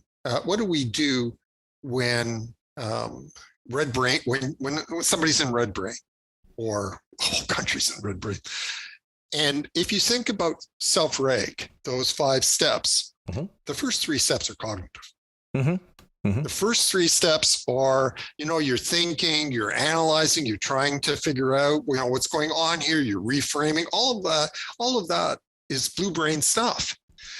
But I thought that there has to be a huge transition in the method where you shift from the logical side or the cognitive side to the phenomenological side. So calmness is not something you can explain. Calmness is something you have to feel. The child and self-reg is designed as much for mom and dad as it is for children and teens.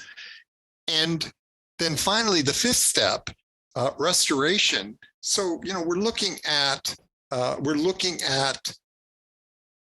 deeply felt experience. Restoration has to be this deeply felt experience. Fogel talks about, the feeling of awe is a feeling of restoration. That's not something cognitive. So I wanted it to be the method itself. I wanted to have those two sides. We need both. Can I give you one example of what happens if you don't have both? Of course. Okay, so you asked me a question later on about Steve Pinker's rationalist approach. Yeah. He emphasizes that. Yep. So, and I don't want to. I didn't want to criticize him at all. But if you look at the state of politics in the U.S., okay, so everybody says, well, we're deeply polarized. Okay, well, duh. Right. Okay, so when you have polarized thinking, which is a regression, you don't actually hear, you don't actually process what the other side is saying. Right. You're in red brain. And we have a problem here. And the problem isn't simply that our society, your society in particular, has become so polarized. So meaning that we're in red brain, we don't really process what the other side is saying, but you actually have a deliberate attempt to cultivate polarization. You actually have an attempt to cultivate anger. So there's that, the Wall Street Chronicles on Facebook the last couple of weeks. And that one that really blew me away was when they reported that according to their Facebook's internal memos, they had identified that that entries that solicit anger are 5 times more powerful than likes. Yeah. So you saw that, right?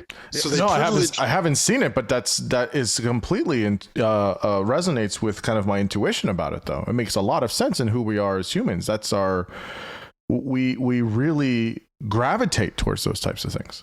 So we have a situation then. I just finished reading Steve Kornacki's book. It's a very good book, but depressing as hell on the origins of polarization in U.S. politics, going back to Newt Gingrich and how they. You could go back further, but yeah. Agreed. Let's go back to the 1790s.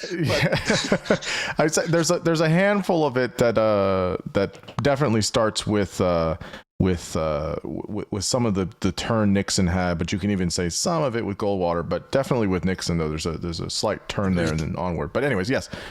Okay, but what's depressing about this is that now you have political machines that are quite consciously, deliberately trying to elicit anger. Yes. Because, you get tribalism, you get send them into red brain and they won't process. Yeah. So as much as I love the Enlightenment idea, or before that, going back to the Age of Reason, this idea that of social contract theory that you find in John Milton in Areopagitica, democracy is wonderful. We're going to sit around a table and then we're all going to discuss our problems. And then the minority is going to agree because of preservation. We're going to accept the views of the majority. Well, that's gone. Yeah. And that was why I disagree with Isaiah. It's a rationalist fallacy in an age when we are so deeply polarized, meaning in red brain, argument's not going to do anything. Rational, I don't care how good it is. Mm-hmm. What we have to do. So now I think, okay, so if I'm dealing with a kid that's in deep red brain, I can't explain anything. Okay, so I've got this kid and I mentioned, my son regresses, so he's at the level now of a 3-year-old and he's having a tantrum. Mm-hmm. I'm going to explain to a 3-year-old that that's not such a great. You can't. Instead, what you have to do is you have to soothe. Mm-hmm. You have to turn off that limbic alarm. You have to get into that state where reason debate becomes viable again. Mm-hmm. So it's not that I don't agree with this wonderful view of reason, but that's only half the story, or a third of the story. That's exactly how I say it as well. It's half the story. It's half of who we are as humans, and I'm fine with all of it. It doesn't. Yeah, me too. I think it's great. I think we should emphasize it, and I think him and other folks do a good job at that. Great. Yeah, but it's not. But we're still missing.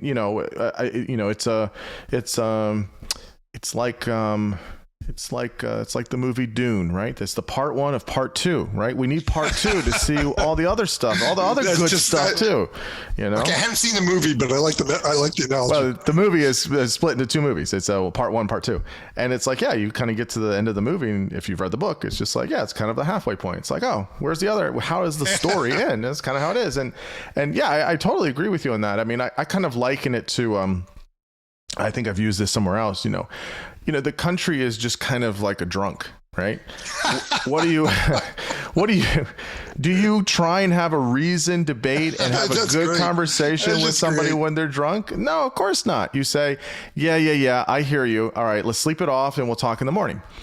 And people are trying to have these conversations, rational conversations, and like all the arguments could be great, but you have a polarized country.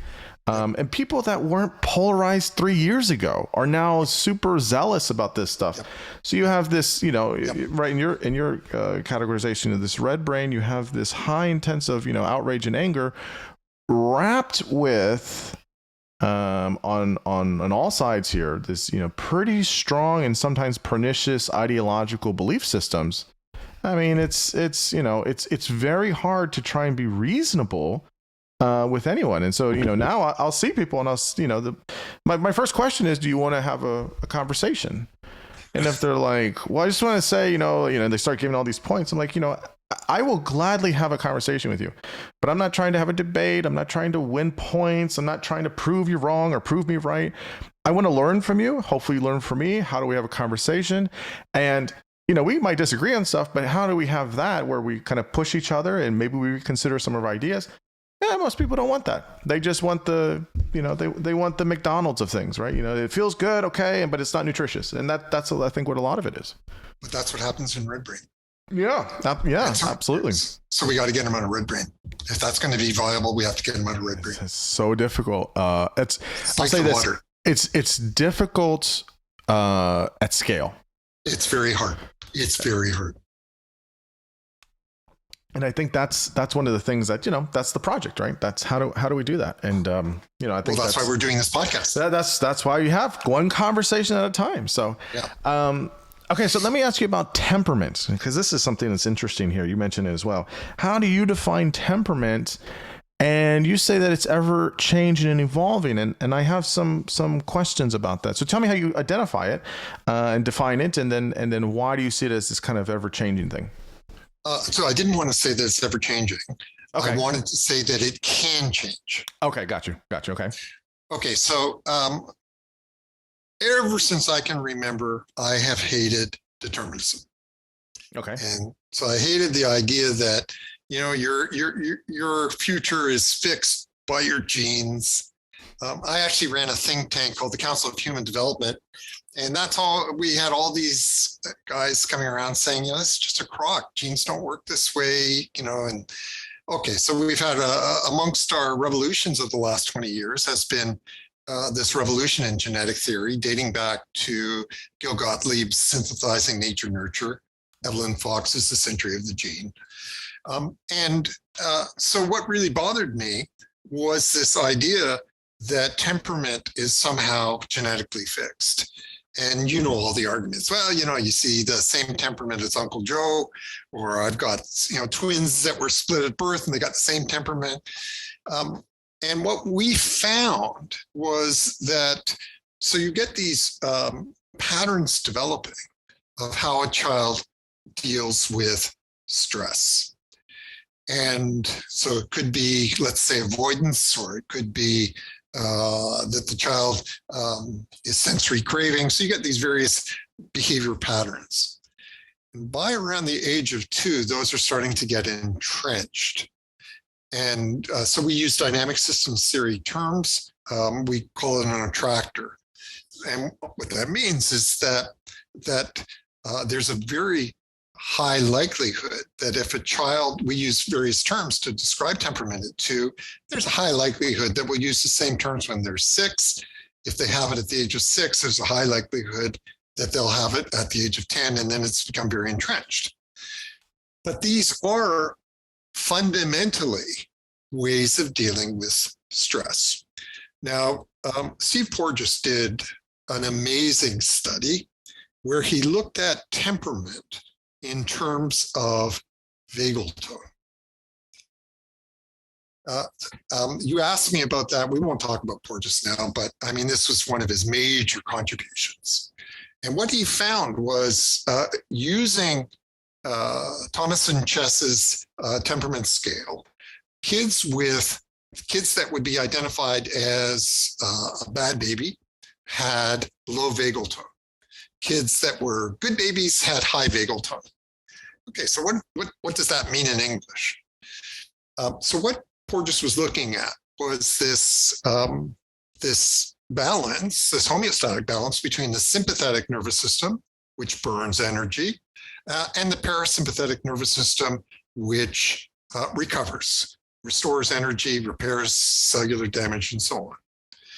So every time a child, an infant, has a stress, it triggers their sympathetic nervous system. Now the parasympathetic has to recover, has to restore. But what Porges discovered was that if the infant's stress load, and here we are talking about the early years of life, if the infant's stress load is too great, the parasympathetic nervous system loses its elasticity, loses its capacity to bounce back. Greenspan, who I mentioned, did an incredible study with Porges back in 1990-91. They did it with Georgia DeGangi and a fourth, I've forgotten whose name. They went into an NICU, a NICU, where we had babies, new preemies. And what they did was dramatically reduced the physical stresses in that environment. So it turned off the lights, got rid of all the alarms. They used haptic signals.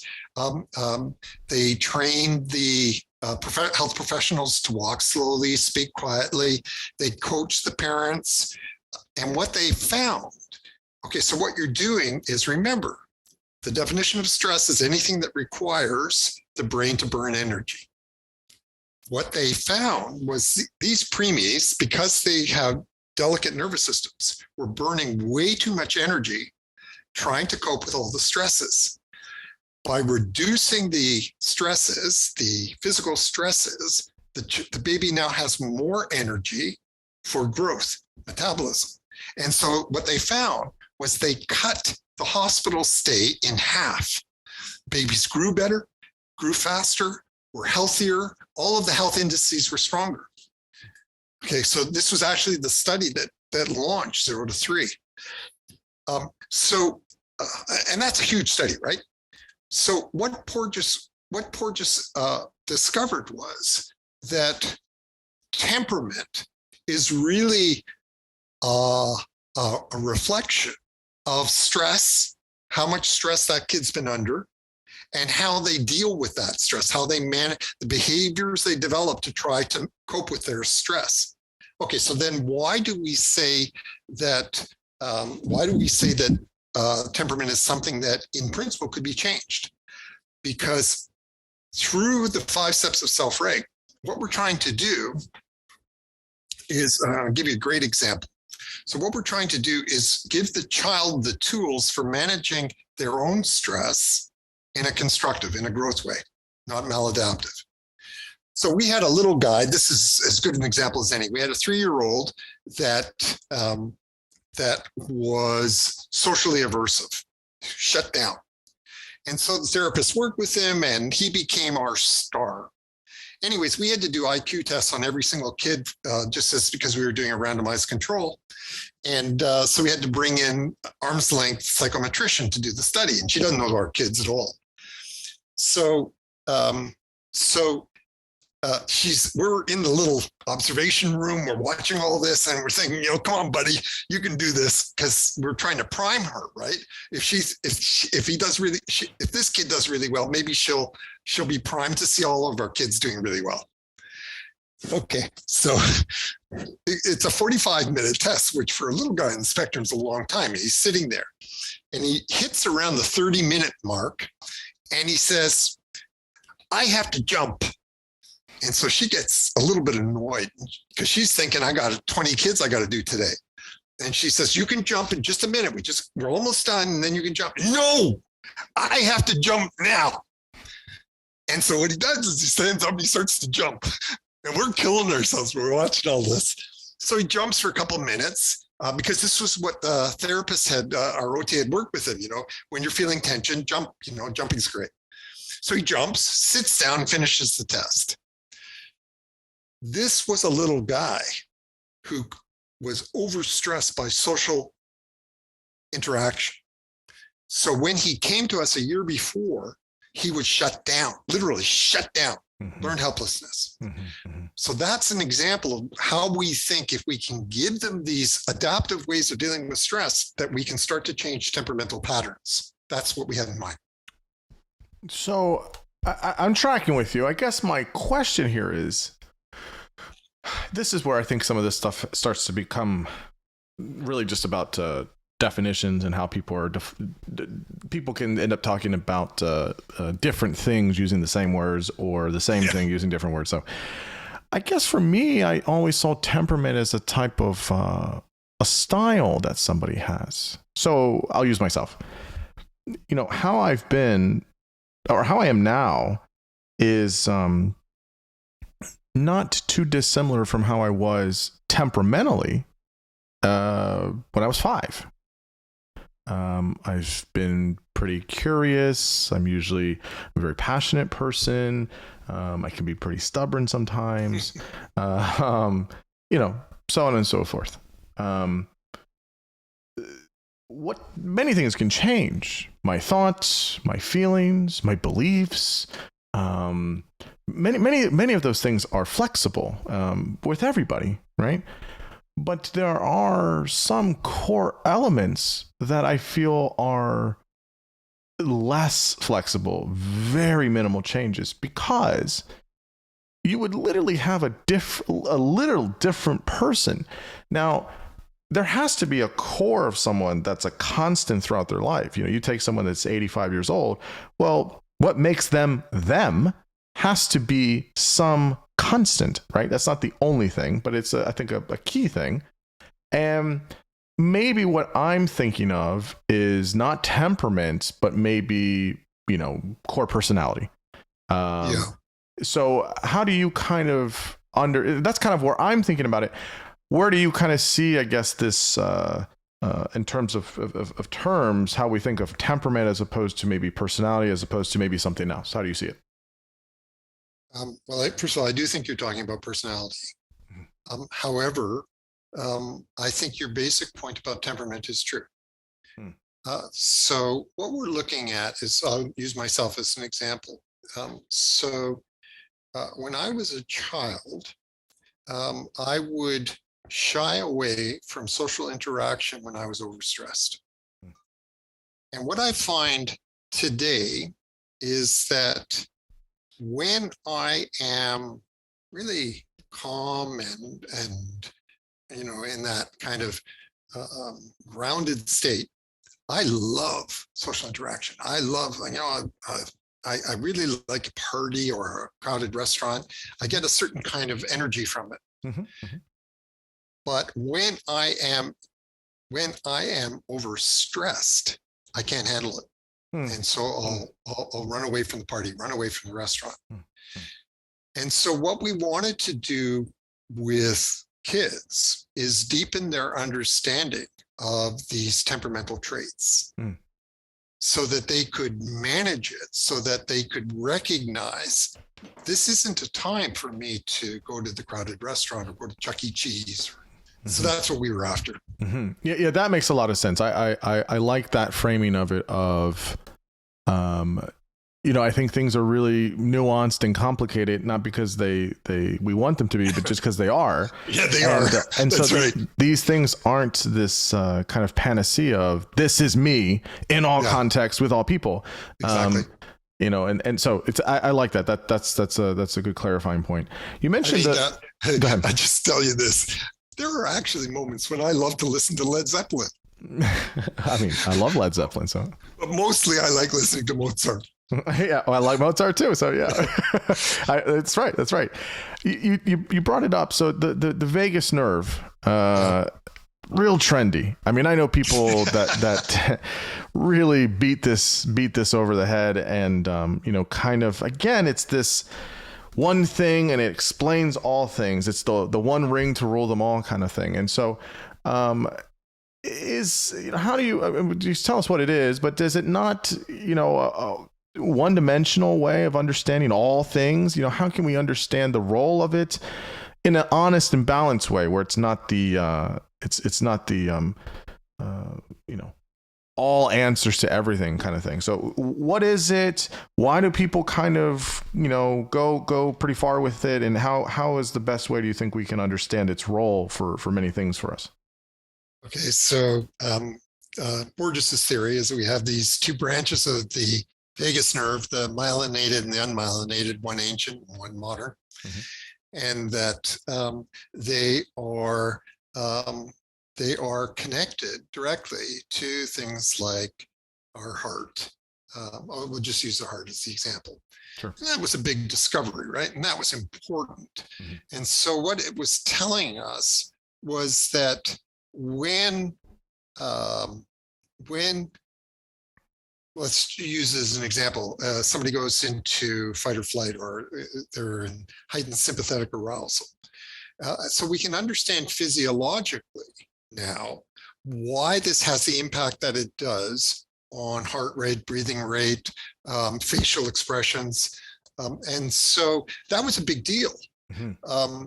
And I had the same concern as you. I do not work in trauma. I am uneasy about oversimplifying what I think is exactly what you said, incredibly complex. Yeah. But what I took away is the following. So first of all, I mentioned I love the idea of vagal tone. I thought that was a big advance.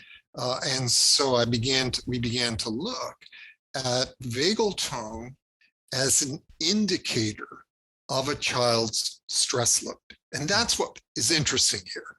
So if a kid has low vagal tone, and that's something that you can measure, okay? So let's say you can do it. So he's got this complicated method of measuring RSA, and we can identify whether they're high or low vagal tone. For me, that's a starting point. That's not the explanation. So now I want to know why. Why does this kid have low vagal tone? Similarly, I loved his idea of neuroception. Okay, so here it's the idea that we have this, remember we were talking about the triune brain, you have to have this brain that spots friend or foe, and so we're neural conceiving the social world. But that's only one aspect, I think, of what that limbic system is doing. And so another thing that it's doing through neuroception is pattern recognition. And in fact, what we see with babies is it is incredibly stressful not to know what the hell this thing is, not to know what the hell this noise means or what that person's going to do. And so the kid is, so pattern recognition is in fact is in fact a mode of self-regulation. It's a way of managing the stress of novelty or unexpected. And I come back to something you said at the very beginning, and that is that this is going on in utero. It is going on at birth, and it requires an interbrain. And so one of the things that bothers me is, I talk in the book about the solitary mind approach. What's in the kid? So the kid has this system. The kid has this system for monitoring the world. It's his limbic system that he inherited from whoever, the common ancestor. No, it doesn't work like that. It's exactly what you said. There's a lot of wiring of that system, that neuroceptive system, that's going on in the first 15 years. It's not wired at birth. The child's neuroception is fundamentally tied to the attachment relationship. Yeah.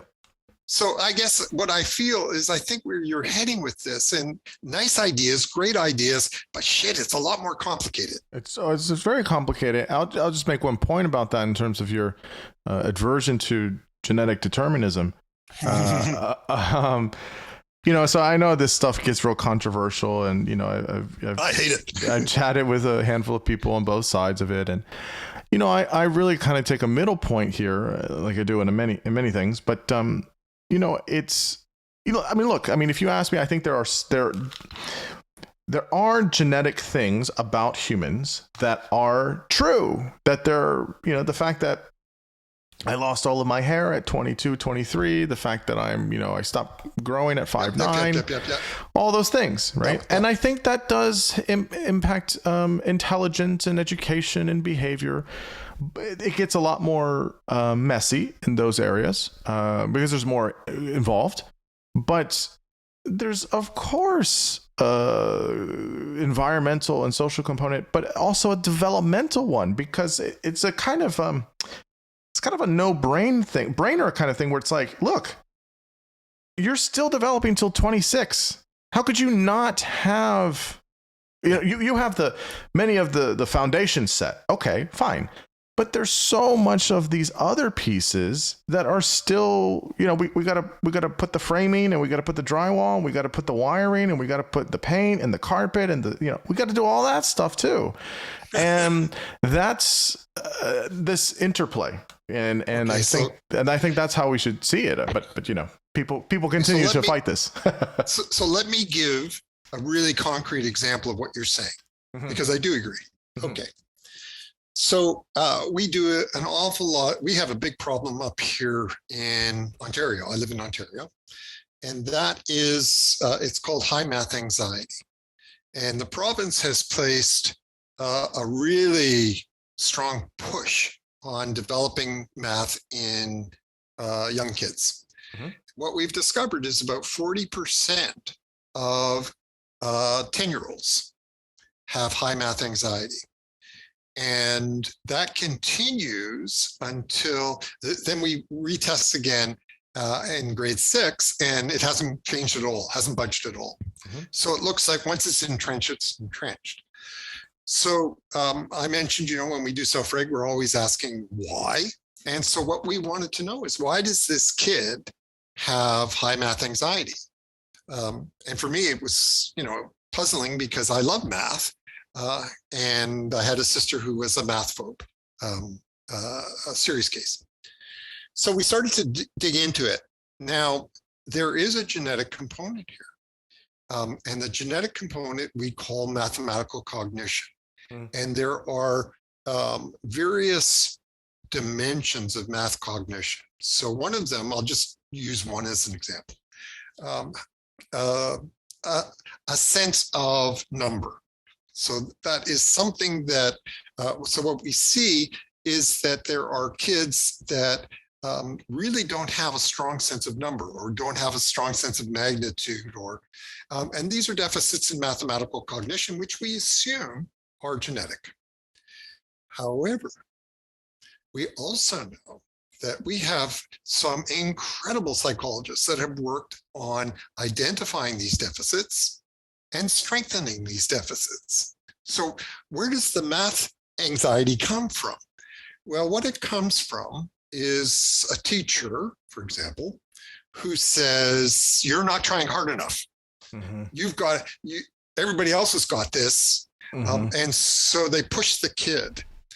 And the limbic system keeps a real close record of when we've been pushed.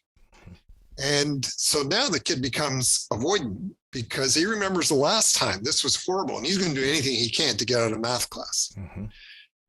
But we can take that same kid, and part of the problem is just he's slower. He's a slower developmental maturational curve. And instead of punishing or yelling or whatever, what we're going to do is there are games, there are practices, executive function coaching. We can do an awful lot to address those deficits. So I mentioned that my sister was she was so bad that she got out of doing math when she was in middle school and high school, and she wanted to become a clinical psychologist. And and her problem was that you got to do stats. yeah. So she freaked, right? So she hires a tutor, and that just goes nowhere. And her dreams of becoming a psychologist are going out the door. And so I hooked her up with a guy who works on math cognition in Toronto, and a guy called John Mighton, who works on these deficits. And within a short time, she was able to do stats. And I'm not kidding you.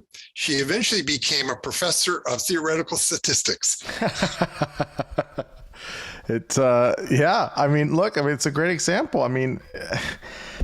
That's, again, it's one of those things where a lot of this is, folks may have some predispositions to some things, but it's not a open shut case necessarily. There is like with everything else, right? Everyone has a different threshold of this stuff, right? You can move that ceiling maybe a little bit. It's not forever in stone and you can't be removed. But and I do think, and again, right, this is where there's so many things involved, right? You have environment, you have your background, you have types of teachers. There's many other psychological components to it. So this whole very 1 or 2 bit way of looking at it is just. It's not inaccurate. It's not, it's not holistic. It's not a complete picture of things. Okay, so why the opposition to genetic determinism?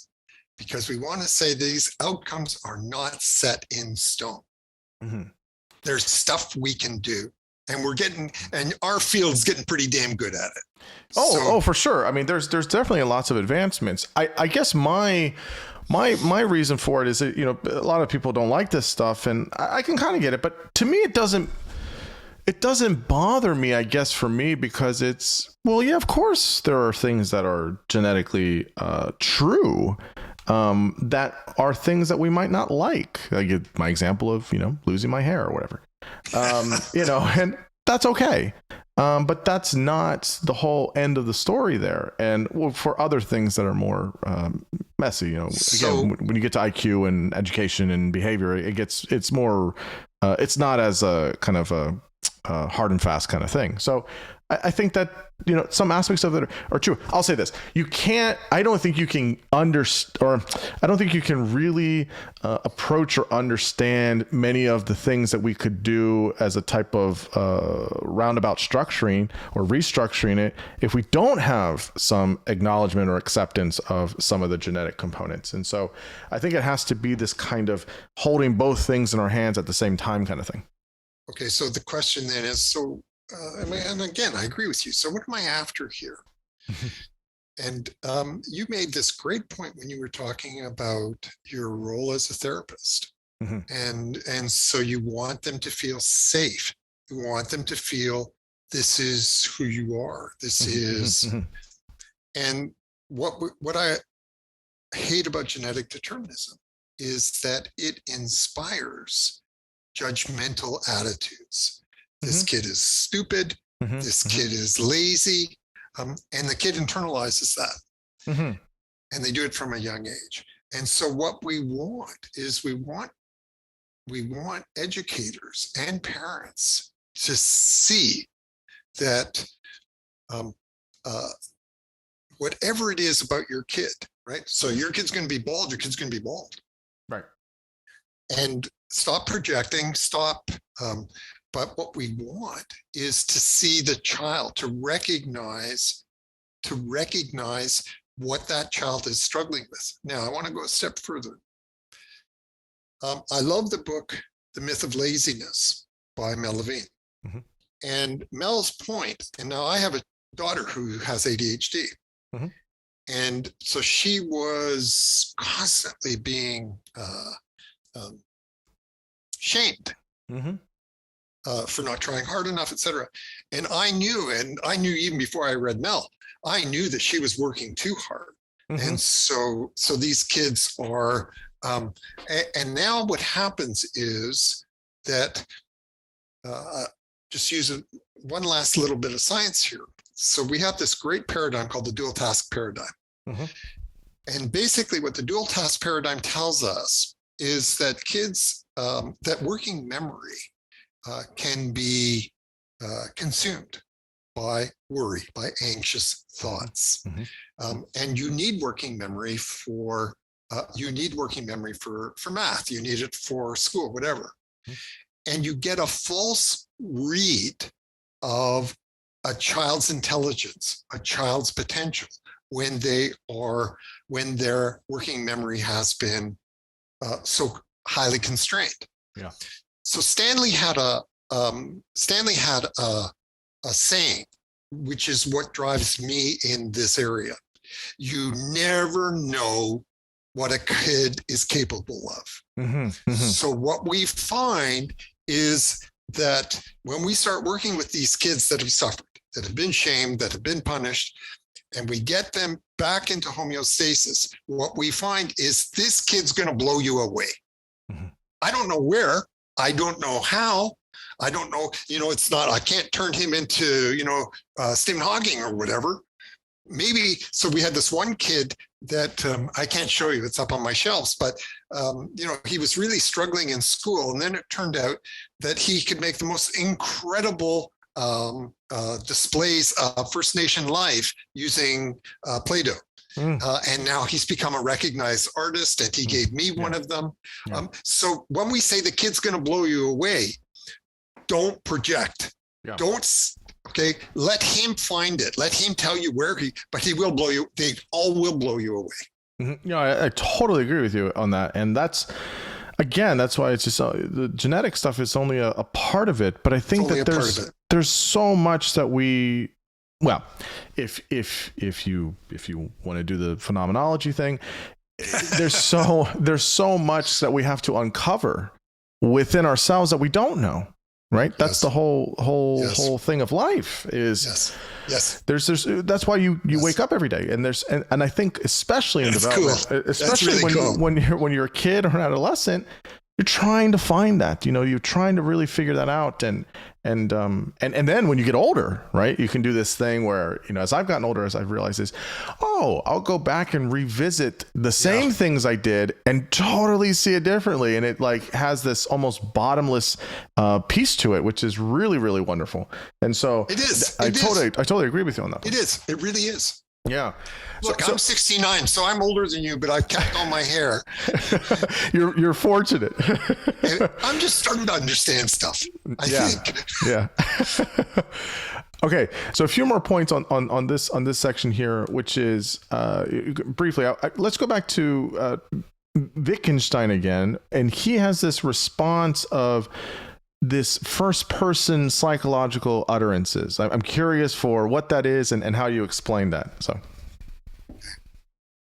well, this goes back to the birth of modern philosophy and René Descartes' method of doubt. So Descartes says you got to doubt everything. The essence of rationality is to doubt everything. That's his definition of rationality. Even myself. Even to think that I know why I did something. So he gives us these examples of, maybe I've been deceived my whole time, like the Matrix, and there's some deceiving demon. So how can I ever be sure that I know what I believe or I know what I feel? How can I be absolutely certain? And he says, well, you have to do your method of doubt. You have to apply it to your own thoughts and beliefs and desires. How do I know when I've reached rock bottom? How can I be sure that this is what I actually believe? He says, that's because there's a special faculty of intuition. I see these things, he says, clearly and distinctly. So he thought that there's an epistemological difference between saying, I know what I feel, and I think I know what I feel. So we go through analysis, and when you've reached the bottom of your method of doubt, you see this, the light goes off and you can see clearly and distinctly. So Wittgenstein said, well, that's nonsense. He said, language doesn't work like that. So now what he does is what we were talking about with aspect shifts. So now he does logical analysis of these utterances, these as you said, these first person psychological statements. They occupy, he says, a special role. They have a special logic in language. And the logic of first person psychological utterances is they exclude the possibility of doubt. They exclude epistemic operators. Now, what does that mean? It means that it makes no sense to say, I'm not sure that I know what I believe. That I know what I believe excludes that possibility of skepticism, excludes that possibility of doubt. Why is that important?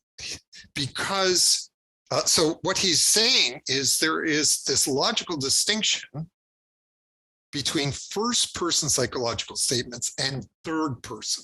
So the statement, I know what I believe, is very different from the statement, I know that it's raining because I can hear it on the roof. Third person can be true or false. First person cannot be true or false. They exclude truth. They exclude doubt.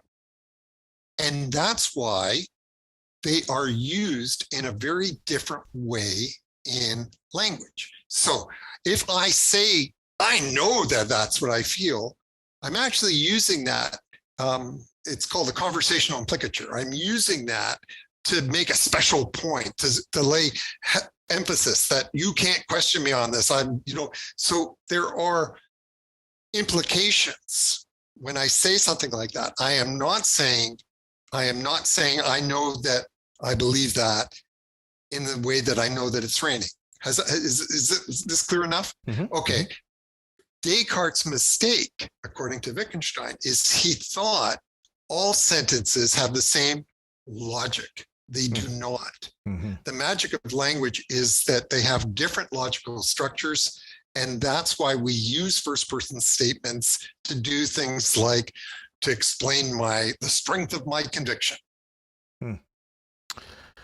Again, for listeners, you can see the power of Wittgenstein's brilliance. I mean, he's just, the guy is super brilliant. A little bit. This is brilliant. So yeah. How do you tie this in with the self-reg concept in the 5 points there? We have to teach kids. What we're teaching them is the state. Okay, let me take my son as an example. So when he says, I know that I want such and such, he doesn't really know that. What he's trying to do is he's trying to convince me that I should spend $600 for these new sneakers. I know that it will make me happy. Well, it won't. It's just a hook model. And so what we want to do is we want to use a little bit of both. We want to use a little bit of Descartes and a little bit of Wittgenstein. So we want to say, well, you don't win the argument by being emphatic. And maybe Descartes' right. Maybe you need to have a little bit of self-doubt here. Maybe you have to wonder, why do you want this? What's triggered your dopamine? And then now for parents, it raises a very interesting problem. We've all got the same thing. Okay, so I haven't explained the hook model here, but basically parents are overwhelmed with the hook model. The hook model, if you want to read about it, Neri Yal's book, EYAL, Neri Yal's hook model. So there's all kinds of, and this goes back to psychology in the 70s. They figured out how to hook a rat. It's not that hard. Variable rewards, scarcity of the item, crowding effect. This is easy. And so advertisers use it all the time now to hook a kid, get the kid to want to buy those sneakers. Okay, and it's not hard to do. It's easy to do. Now, Panksepp made a huge discovery. When dopamine is triggered, if somebody blocks it, that triggers anger, triggers the anger circuit. So you got all these parents that are struggling, especially at Christmas, with kids making the most outrageous, extravagant desires. And how do you say no? And so for self-reg, what we're going to do is we're going to put a little distance between us and the kid. One of the secrets of dopamine is it has a short half-life. So don't argue. It's the same as our polarization talk. Don't fight. Fighting, just the more angry they become, the more dopamine that's produced. That keeps the fight going. So we're going to step back. We're going to let that dopamine wear off. And then we're going to talk about it. Why did you want it so much? Why did you think it was such a big? So I want to do both. Yeah. Last question I have here on this bit is it's a little different, but I want to mention it just because it's huge. Is how do you see the self-reg orientation interacting with Baumrind's parenting styles? I mean, you had the 4 major parenting styles, and you talk about it in the book. So, I mean, you can just give us the 30-second, summary of what those are, and then, how does it interact or not interact with that? Okay, so she had these 4 parenting styles. This is going back to, again, the 60s. It was based on political theory coming out of the 50s. She, like everybody else, was terrified of authoritarianism. So she has these 4 parenting styles: authoritarian, and that's where, you're the sergeant major. What you says go, what you say goes. You don't give the child freedom to think, respond, think for themselves. Then we have permissive. Let's tie it in with my example of a second ago with the hook model. So the kid comes and they want the sneakers. And so the authoritarian parent just says, nope, no way, and put your foot down. The permissive parent says, okay, I'll get you the sneakers, but this is the last time I'm going to do it. And that sort of lasts until the next pair of sneakers comes along. Okay, so then we have the authoritative, and the authoritative is the one that's your self-regulator. They're going to talk it through with the kid. We're going to try to figure out, why do you want the sneakers? And then finally you have the inconsistent. They're all over the place. Okay, so what we did was we reframed Baumrind's parenting styles, because I mentioned, it came from a very self-controlist mindset. And so what she was after was, what is the most effective way for a parent to help their child develop self-control? And what we do when we reframe it, because I like the research, but we reframe it. And so we look at it as, what is the most effective way for a parent to help a child develop self-awareness? And then what we find is her 4 her taxonomy is very good. So authoritarian does not develop self-awareness, it develops submission. Mm-hmm. Authoritative develops self-awareness, learning when I'm overstressed, learning when. So that's what we're trying to do. We're trying to, we're constantly in reframing. When we reframe scientific theories, what we're trying to do is capitalize on the wonderful research that's gone before.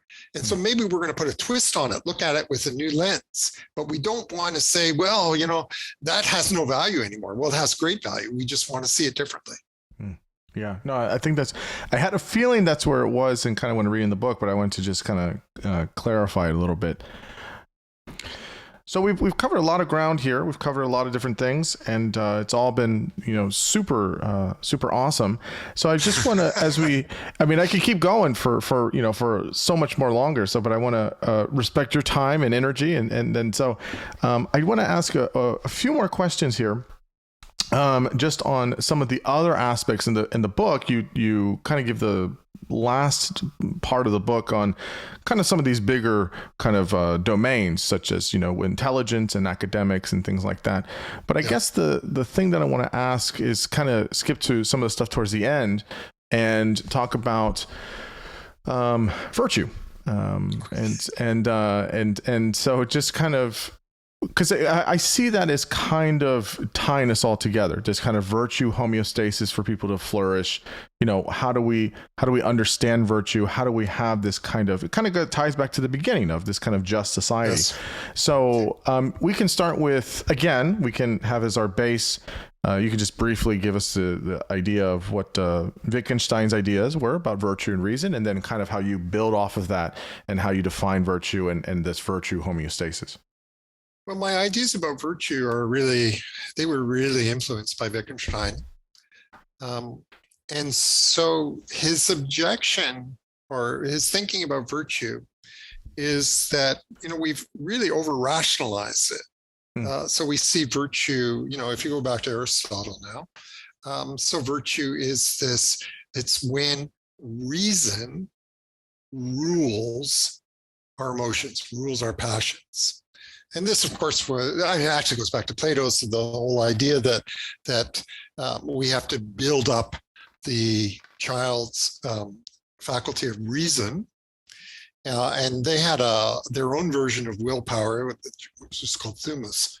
And so we build up their willpower to execute what reason dictates. And Plato has this very famous line where he says our goal with a child is to make the hands holding the reins strong enough that they can control the horse. So that's a self-controlist model. This idea that emotions are this destructive force in human nature, and if we don't control them, we will not have virtue. So Wittgenstein doesn't like that.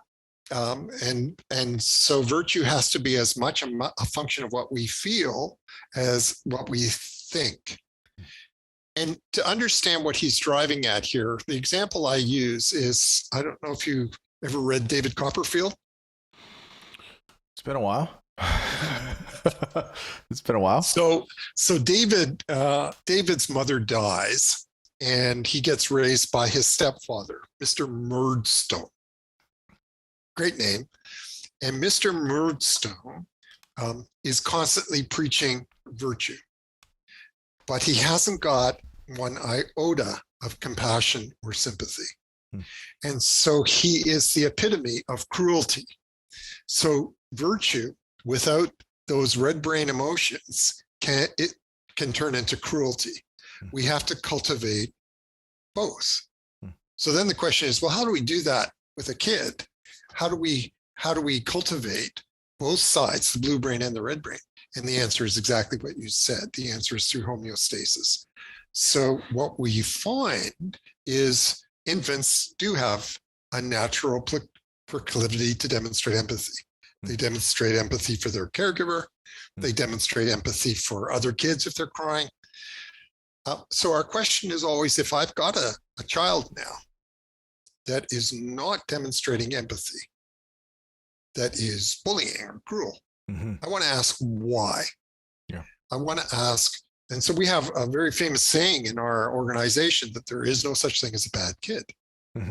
So how can we say that? I mean, you see kids doing bad things.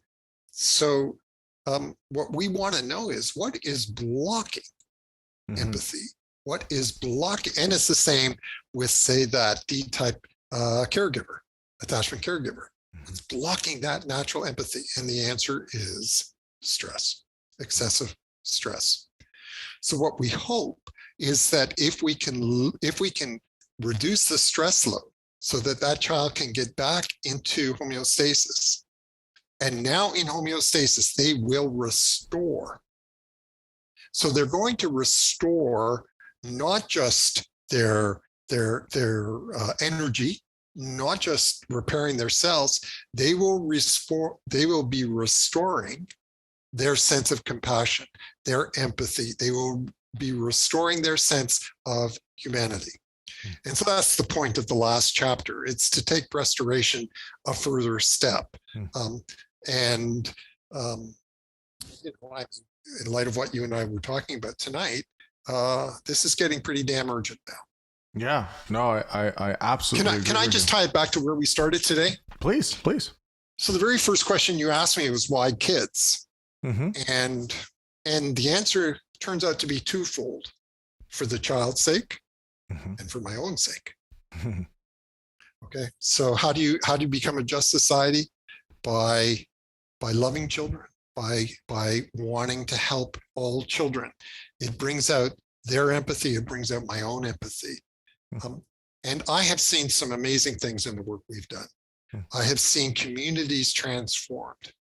So as dark as things seem right at the moment, I remain fundamentally hopeful. Okay. Yeah. Well, look, I mean, that's a perfect way to end it. Okay. Where is the best place for people to buy your books and find your research and anything that you're involved in? Where's the best place to get at you and find you? So the books, I believe, are sold all over the U.S., like Barnes and Noble and on Amazon.